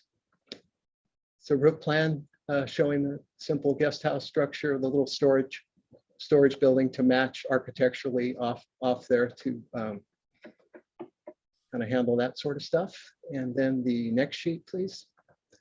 Up at the top of the mountain, the intent here is to do a restrained, lower, gently sloping, agricultural aesthetic that really, due to its darkened, weathered steel corrugated vertical siding, we hope that will recede from view if anyone can even see it.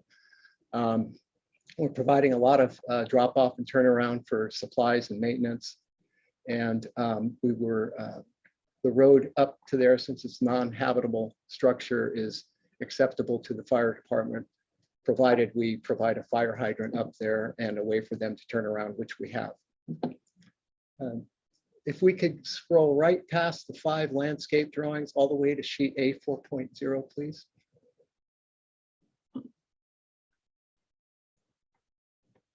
Just a couple more sheets, please.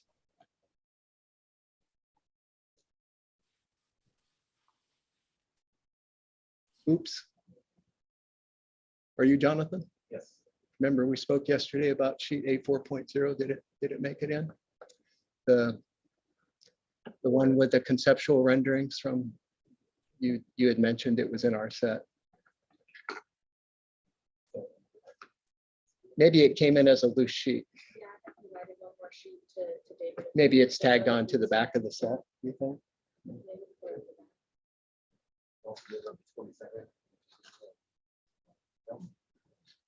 There's 2 sets of drawings. There's one called Reduced LS Landscape Elevation, and then there's site floor plans. So and then you have sheet A4. There it is. I see. Oh, there it is. Oh, thank you. Great. If you could just pull back and look at the whole sheet, please. Great. Again, trying to find public viewpoints. We found 2. On the left-hand side, lower area is if you stopped on the foothill and paused and looked into the entry driveway toward the gate. Up on the upper left, you see the barn site at the top of the project, and then we've rendered in an accurate depiction of the southwestern roof corner of the proposed barn to show how stealth it is. And that rendering does not include some of the oak trees that have been proposed as part of the landscape plan that would. Why don't you zoom in on the top left right image? Sorry. Just zoom in on that ridge line where those buildings are. There you go. I think that's what you're trying to. To the left, please, Jonathan. There you go. Yeah, up there you can see the eyebrow of the Corten element there, and that I think there's some proposed live oak trees that are in the foreground of that we didn't put in, just to show you the real view there without the landscape. If you pulled back, the other view that we were able to see was further west on Foothill. When you make that first curve and look up, you can see the existing house in the center. I should get better at this. Right there. And then up above, if you'd like to zero in on the upper rendering, please, Jonathan. Yeah. I think we got it, man. You got it? Good. Yeah. Okay. Point on this. Okay. All right. Getting hungry. Okay. Elevations. Let's go up to the elevations and I'll turn it over to Derek. So if you could find our way back to that sheet that we just looked at, A4.1, which again is going to be, there you go. If we start at the top, oops, it's top of the page. Sorry, that's okay. You're doing great. Left side, there's that cabana wedged in between the columns. We're going to go with dark wood siding there so that we don't interfere with the architecture of the white columns, and then mimic that with the garage door. So those 2 dark stained wood elements, you can see the switch in the roof orientation for the garage, the open air stoned, flat roofed element, defining the entry, and then beyond the primary bedroom, and in the foreground, the stair element. Middle shot, existing house in the center, cabana on the right, left side beyond the primary bedroom addition. If you scroll down just a little bit, we'll get through these really fast. There is the bedroom on the left, a house in the center, cabana on the right. You can see that step down of the retaining wall there in the 16-foot height limit. Scroll to A4.2, please. Some other views around the project.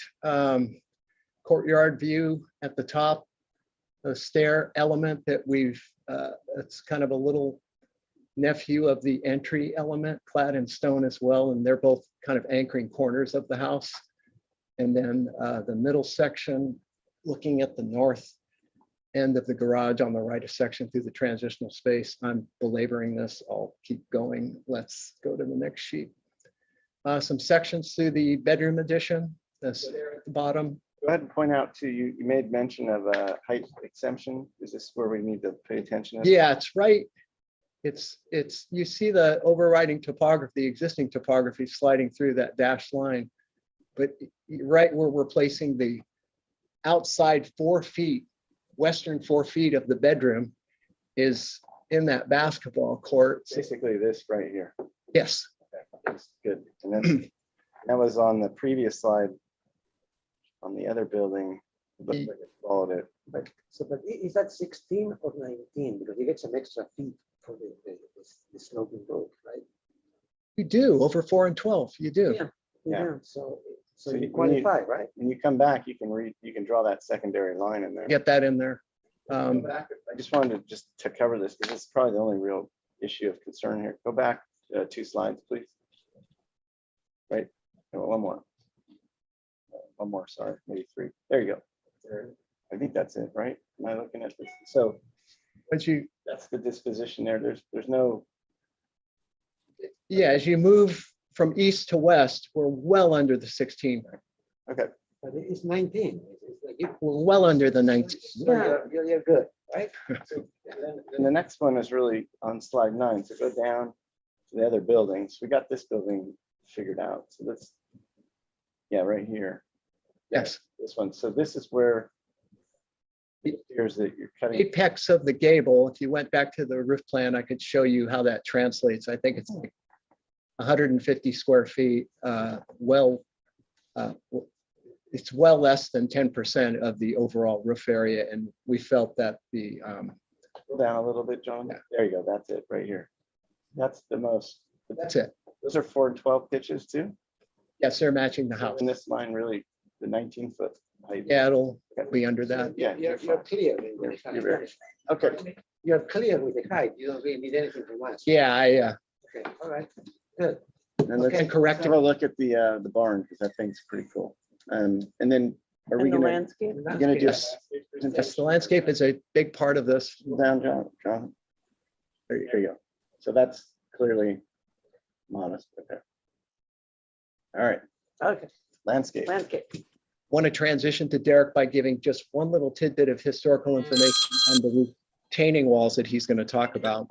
And that is that the originally approved drawings, Tenfield and Smith, when they were still around, had designed, if you go, you can stop right there. A series of retaining walls along the driveway on the north in here and some in there that for some reason were never built. So when Derek takes over here in a minute, he's going to talk about us putting those back in to kind of capture a little erosion control and the designs that they've come up with for those. Thank you. Very good. All right, Derek, are you with us? I am, but something happened to my screen. All right, we're here reading you. So are we sharing our screen here, Jonathan? Yeah. The public. So, yep. All I've got is the little window box. Somebody just called me and I think it kind of threw me off. Let's see. Damn. There we go. All right. There we go. How are you guys? Well, we have no landscape architects on board today. That's okay. I can pretend. Yeah, we're all So gonna we pretend. want the Reader Digest version with no Latin names. Yeah, I think Well, used to talking to architects. just, I guess I'll be becoming increasingly familiar with this project since I'll have to do this every time you come. So here I am. We'll have Chris back next time, but yeah, give us the architect language, not the Latin, please. Like tree, shrub. I know what that is. Yeah, tall tree, small tree. Shrub. Crabgrass, we understand that. Green. All right. Well, you might start with PL1. Is that at the end? So you're in the, that's your landscape plans. Should be yeah, it's the very first slide. I think you're in the, Last but you gotta be in the reduced LS _ elevation set, which is correct. So you're at the top of that. Just take that up. There you go. There you go. Again, this is just sort of for context. You can see the first three buildings on the left. There's the ADU at the bottom, the main residence, then the guest house. Then there's a match line, and you can see the barn up at the top. And we've packaged this to look at each one of these areas separately, so we can just move on from there. Starting with PL2. Actually, PL2 is the ADU, which I don't think we need to go over, but you can see that it is being landscaped.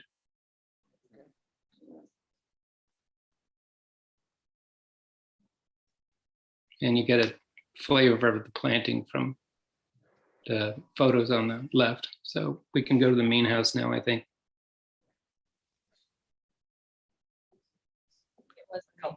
No, it's PL3.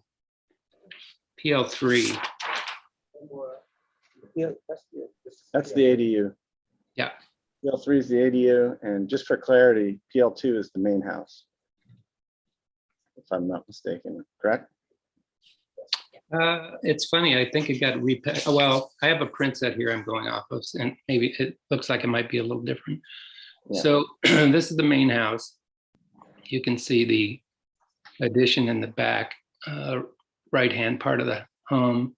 It's currently already fairly well landscaped. You can sense there's a number of palm trees. There's some palms. You can see the avocados on the slope surrounding the house. And then the owner would like to stick primarily with the plants that she's already added here, which are all represented on the table with the photos. We are, let's see, it's easier for me to read these guys.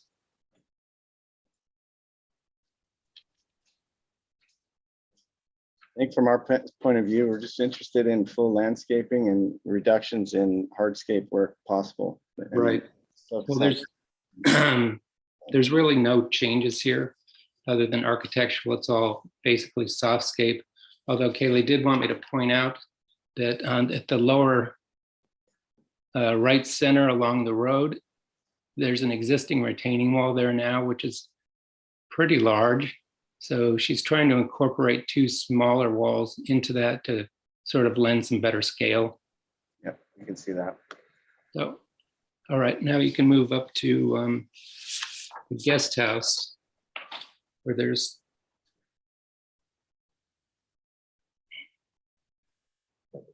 that's the guest house. So you can see the softer shades underneath are existing trees. Again, there's some palms. We're also adding a number of California live oak. I didn't say Quercus agrifolia. Good. We know that one. Yeah. So you can see there's 6 planted there.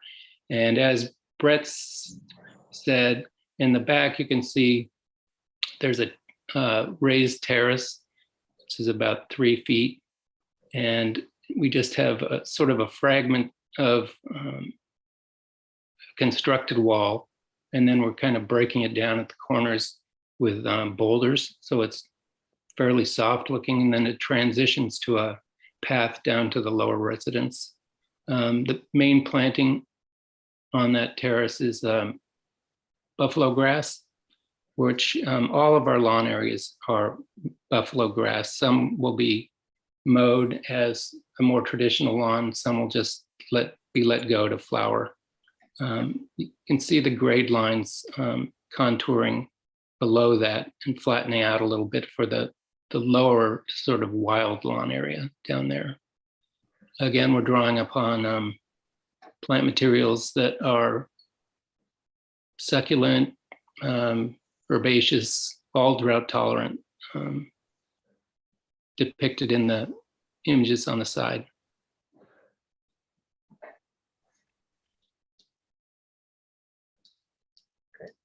Next slide. So this is the barn, which has a number of avocado trees already surrounding it, as well as a fair amount of oak canopy. We're adding a oak forest towards the left-hand side of the residence. That'll help with any screening issues. We're adding a cork oak right next to the main entryway. I want to find something, gorgeous to accentuate the beauty of the entry. We want to have a California or an island oak in the center of that turnaround. Kaylee's added a continuous steel fountain as you enter the motor court. You can see it extending from the residence, then having a strip of paving that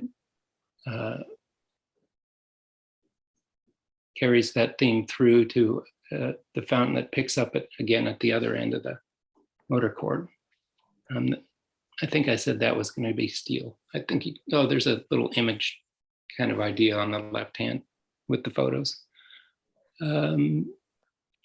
They have created a berm at the south side of that motor court, which will create a sense of enclosure, but will also limit headlights being broadcast at night over the top of the slope. And again, we're utilizing the various grasses all around the house. The owner is a collector of sculpture, so some of the paving that you see is actually being designed to showcase some of the sculptural elements that will be placed there. All right, I think that's getting us there. Is there something we need to look at on the next slide for the lower entry off Foothill? There's some wall work that's being done. There you go. So that slope there is pretty steep. Brett, is there an existing wall or is this all new? Some of it's existing, most of it's new. Yeah. So rather than trying to do this as a typical curve, Kaylee and Brett, I think, have decided to articulate this with the same kind of language that is represented in the structures.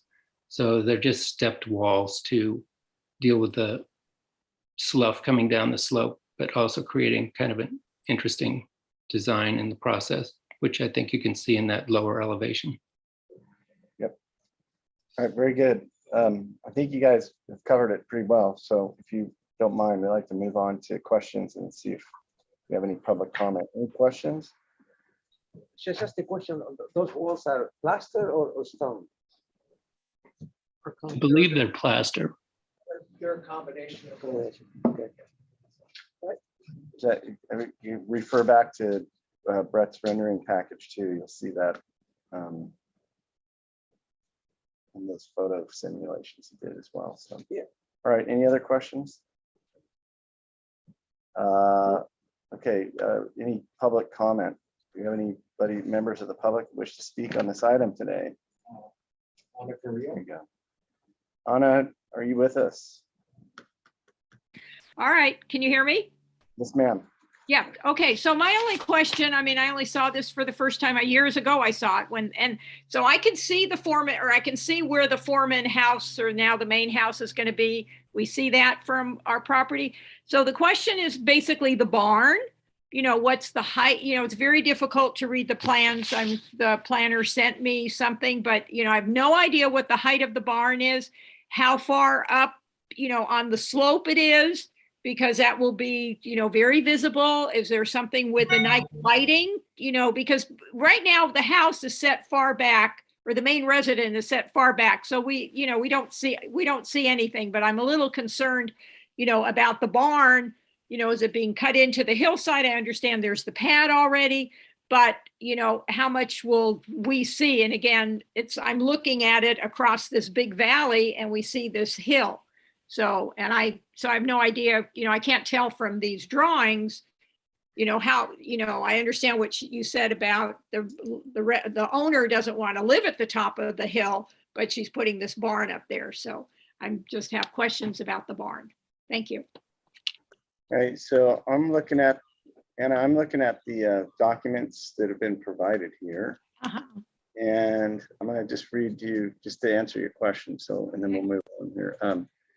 There are elevations on the barn. There's a photo simulation that was shown earlier that, I mean, it kind of represents the public view. I'm not sure what angle you're looking at it from. Well, yeah.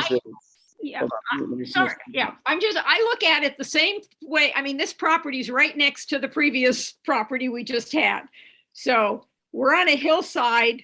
You asked the question, I was just trying to answer it. Now you're interrupting me. Okay, sorry, I'm sorry. So can we just listen to each other first? So you're asking what the elevations of the barn were. So what I was trying to say is the photo simulation seems to indicate that it has a very negligible effect on the view from below. It's very hard to see it because it's tucked back from the edge of the graded pad far enough that you can't really see it from below. There's a bit of it showing, and its highest point seems to be only 16 feet. It's a single story structure. So you're asking what the height is. Its highest point on a shed roof is 16 feet, and it appears to drop down to like, I don't know, 10 feet or 12 feet on the other side. So that answers your question. Okay. Again, I'm not asking from Toro Canyon Road. I understand. I heard the whole thing before on your other one about the Hope Ranch thing. I'm on a hillside, looking at it. That's, so we're up much higher than the Toro Canyon Road, which is where they took the pictures. I'm even higher than where they took the pictures from Serena. Got it. So that's, Very good. we look at it directly. And I was involved with this 14 years ago when they were talking about, putting, the house in to make sure we weren't going to see it, which we don't. So thank you. All right, very good. Thank you for participating today. Any other questions from the board? Yes. We have one more public comment. Oh, okay. Let's finish public comment and then we'll have questions. Sorry. Luann Hall. Who? Hello. I did send a letter before, so you already have ahead of you my major concerns. I do think using the core 10 for the barn is excellent because that will make it recede into the hillside.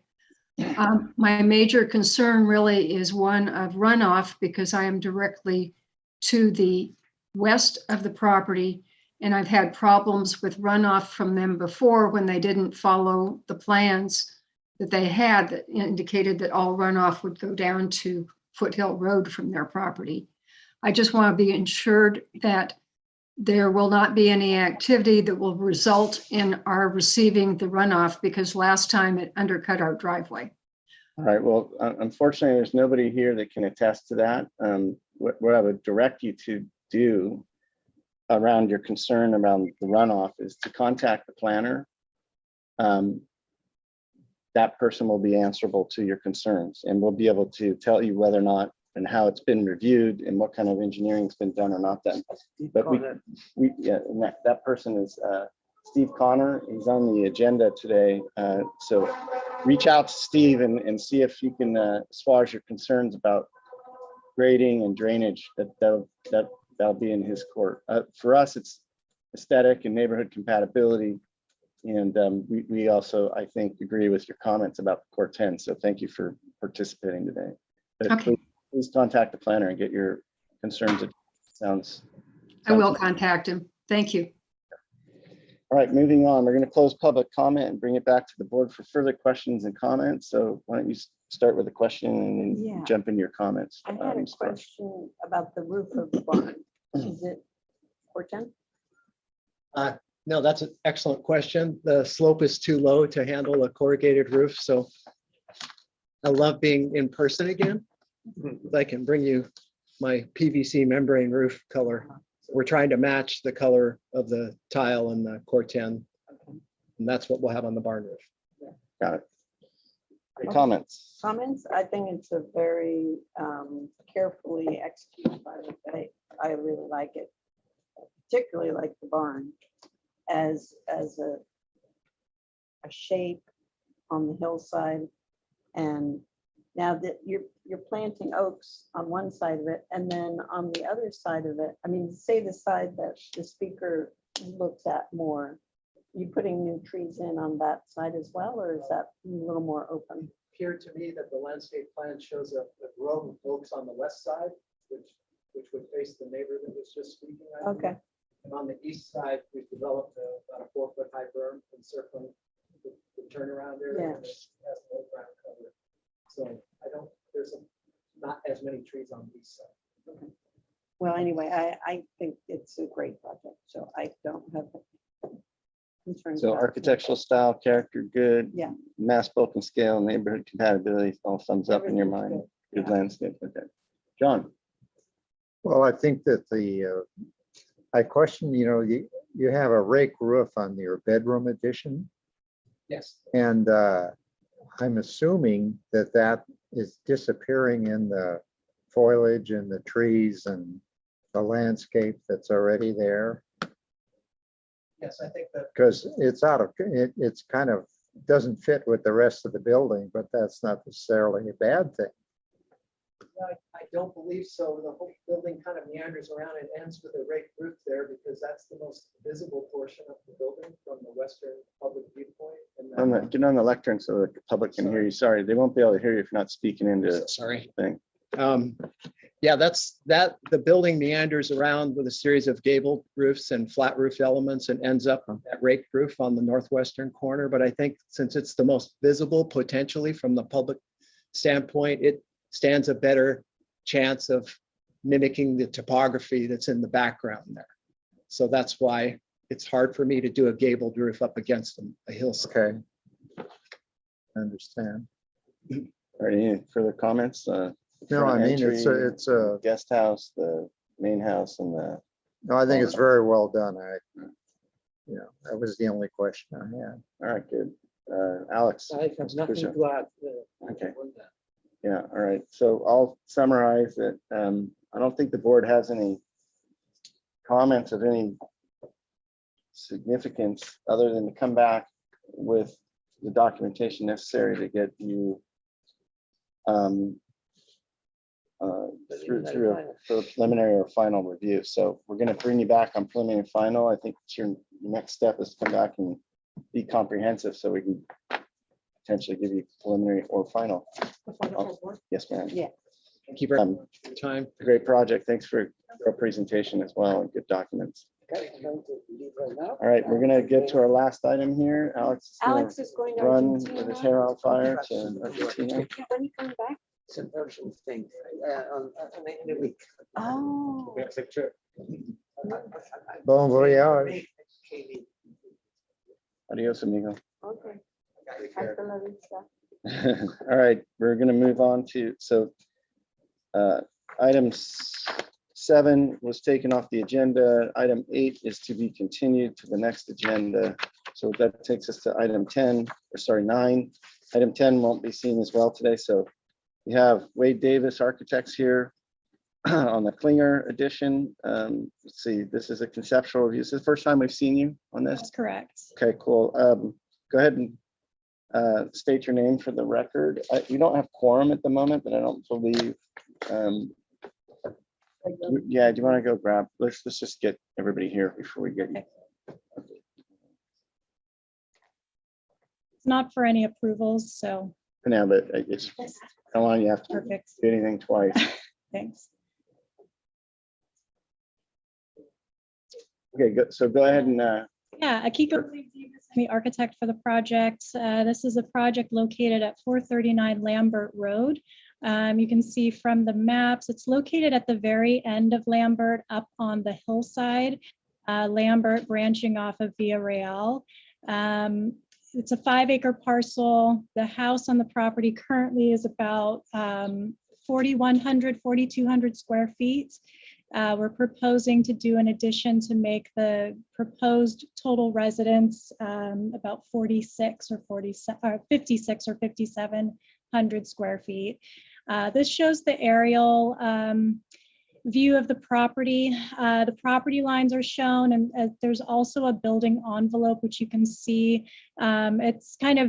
It's a boundary that it's differentiated by a dashed line, as well as the contours change from 2-foot contours to 1-foot contours around the perimeter of the property. There is an existing pool that you can see in the lower left corner. That is also proposed to be eliminated and replaced with a new pool in a new location. We are here today to focus on the architecture. We are in the process of signing up a landscape architect to join us on the team, and they will be providing landscape drawings for the next time that we see you.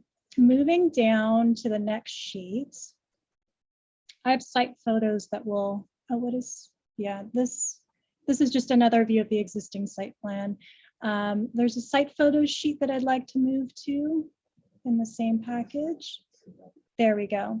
The photo on the top left shows a view from about halfway down Lambert Road.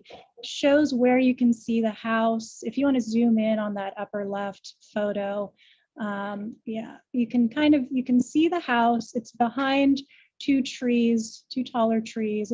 It's kind of backed up against the hillside. That's really the only location that you can see from the public outside of Torito Road, which is a private road which runs along the eastern edge of the slope of their property.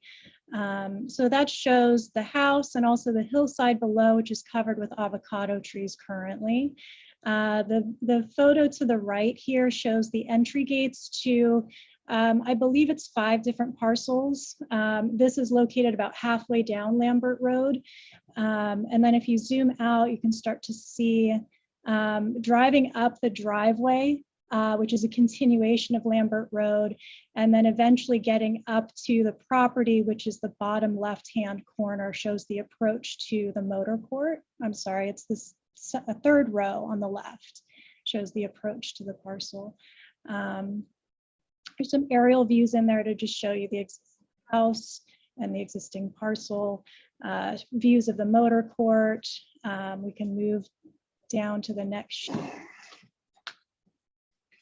This is showing the existing architecture, which we are maintaining with the additions, and we will be adding to this style, keeping the same style with any additions that we do. Just additional photos of the surrounding property. The 3 photos at the bottom show an existing stairway that leads you down to the southern portion of the building envelope and shows the existing avocado trees. This is a location where we would like to explore putting the new pool. So it's separated from the level that the house is at, and we would create a new pool level down below. We can move to the next sheet. This is the proposed site plan. What I'm showing shaded is, you can see in yellow, those are the areas that we're proposing to add on to the 1st floor. And the areas in red are the proposed 2nd-story additions. The area shaded in gray shows the existing 2nd floor at the house. There are some height restrictions that are linked to this parcel. They are mostly related to the southern edge of the top of bank. You can see them on the south end. There's a setback for a 16-foot maximum height, and there's a setback for a 25-foot maximum height. So we're showing the perimeter or the boundaries for those restrictions. There's also a height restriction or a building restriction setback from top of bank on the eastern and western sides of the top of bank, which we're also showing. We're staying outside of all of those and we're staying within the height requirements for the setbacks from the south slope. The pool location, again, very schematic at this point, but we just showing kind of an area of the pool and pool deck that we would be exploring on the southern end of that building envelope. We can move on to the next sheet. These are the existing and proposed floor plans side by side. Existing is on the left, proposed is on the right. The lower floor plan shown on the bottom, showing a couple of areas. The largest additions on the first floor, you can see the garage in the upper right. We are expanding the footprint there to add a new gym towards the east. And towards the west, off the existing master bedroom, we are proposing to add on an office addition. The other expansions on the lower floor are expanding into existing covered porches, southerly from the kitchen and towards the east, right adjacent to that new gym addition. The upper floor, the addition on the left-hand side is over the master suite. It's tucked back from that southern edge of the house. And the other addition is an extension of the current second floor going over the garage and partially over the new gym. We can move to the next. These are the elevations. The existing is on the left, the proposed is on the right. What we've done is we've shown an outline in red on the proposed elevations to show the existing roof line and in comparison with what we're planning to add on. So the elevation on the top, you can see we're adding above the garage. You can see in the second elevation down, we did a section through the sloping site to the north of that to show the relationship to that slope. There's existing olives that are planted on that slope, so it's pretty tucked away. The third elevation down shows the second story addition over the master wing. That we've, again, like I mentioned, we've pushed back from the southern edge of the house, so it's really tucked back. So the main views from the public of this house are from below and looking up. So our intention was to keep that pushed back so it doesn't impact the view.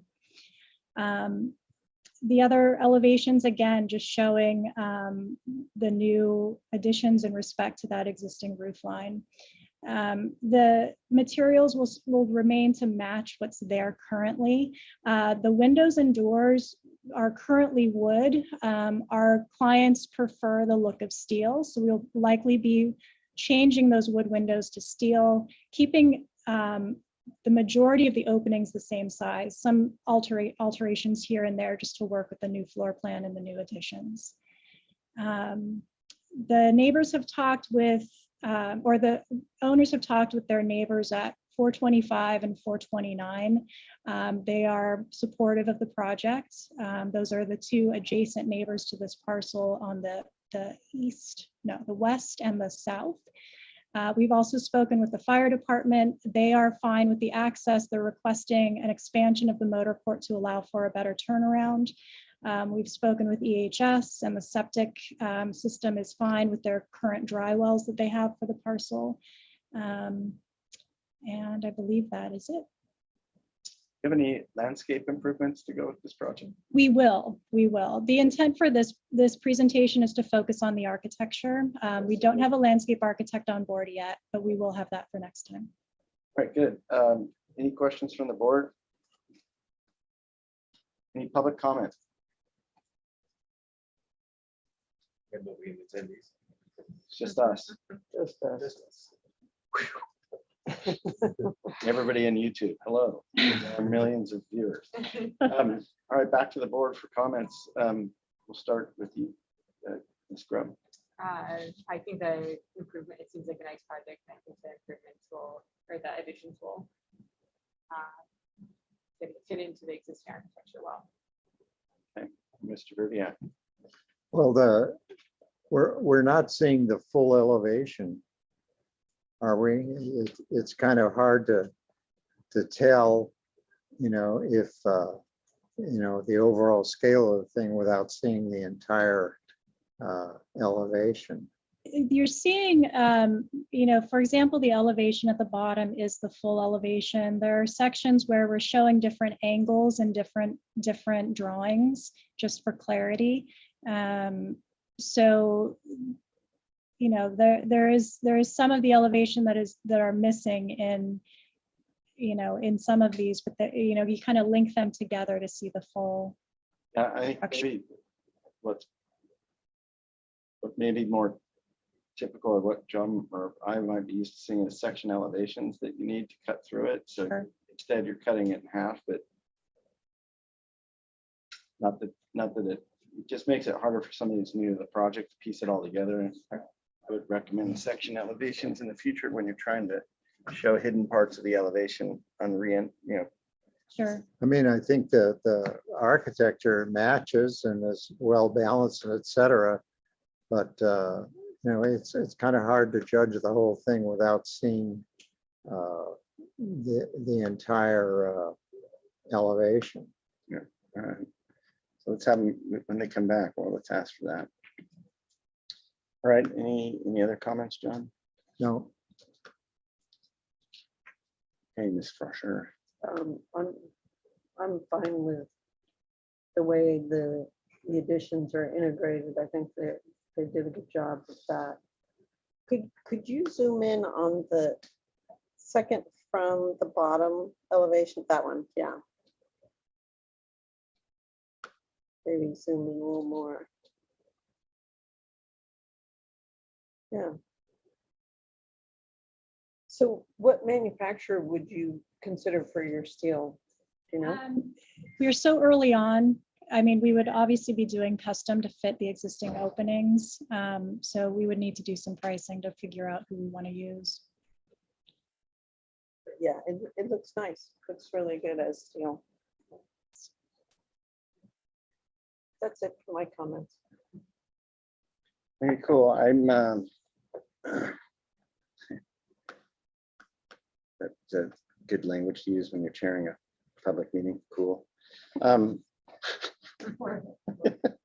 Just kind of comes out. At least it's It not is California, dude. All right. I kind of agree with all of the discussion, and I think it appears to be a very balanced addition, which is not easy to do. To add the way you have and still keep it balanced and looking holistic and nice. So I would just say John's comment, just come back with more complete elevations and show the whole enchilada there, as it were. And I think we're good. Bring back whatever improvements you're doing to the landscape, and we'll see you back here on a preliminary and final agenda. I think would be appropriate. So it's up to you how much you want to bring back. I think that's it. Great. Sounds good. Thank you. Okay. So that's it for today. Any final discussion before we make a motion to adjourn? No.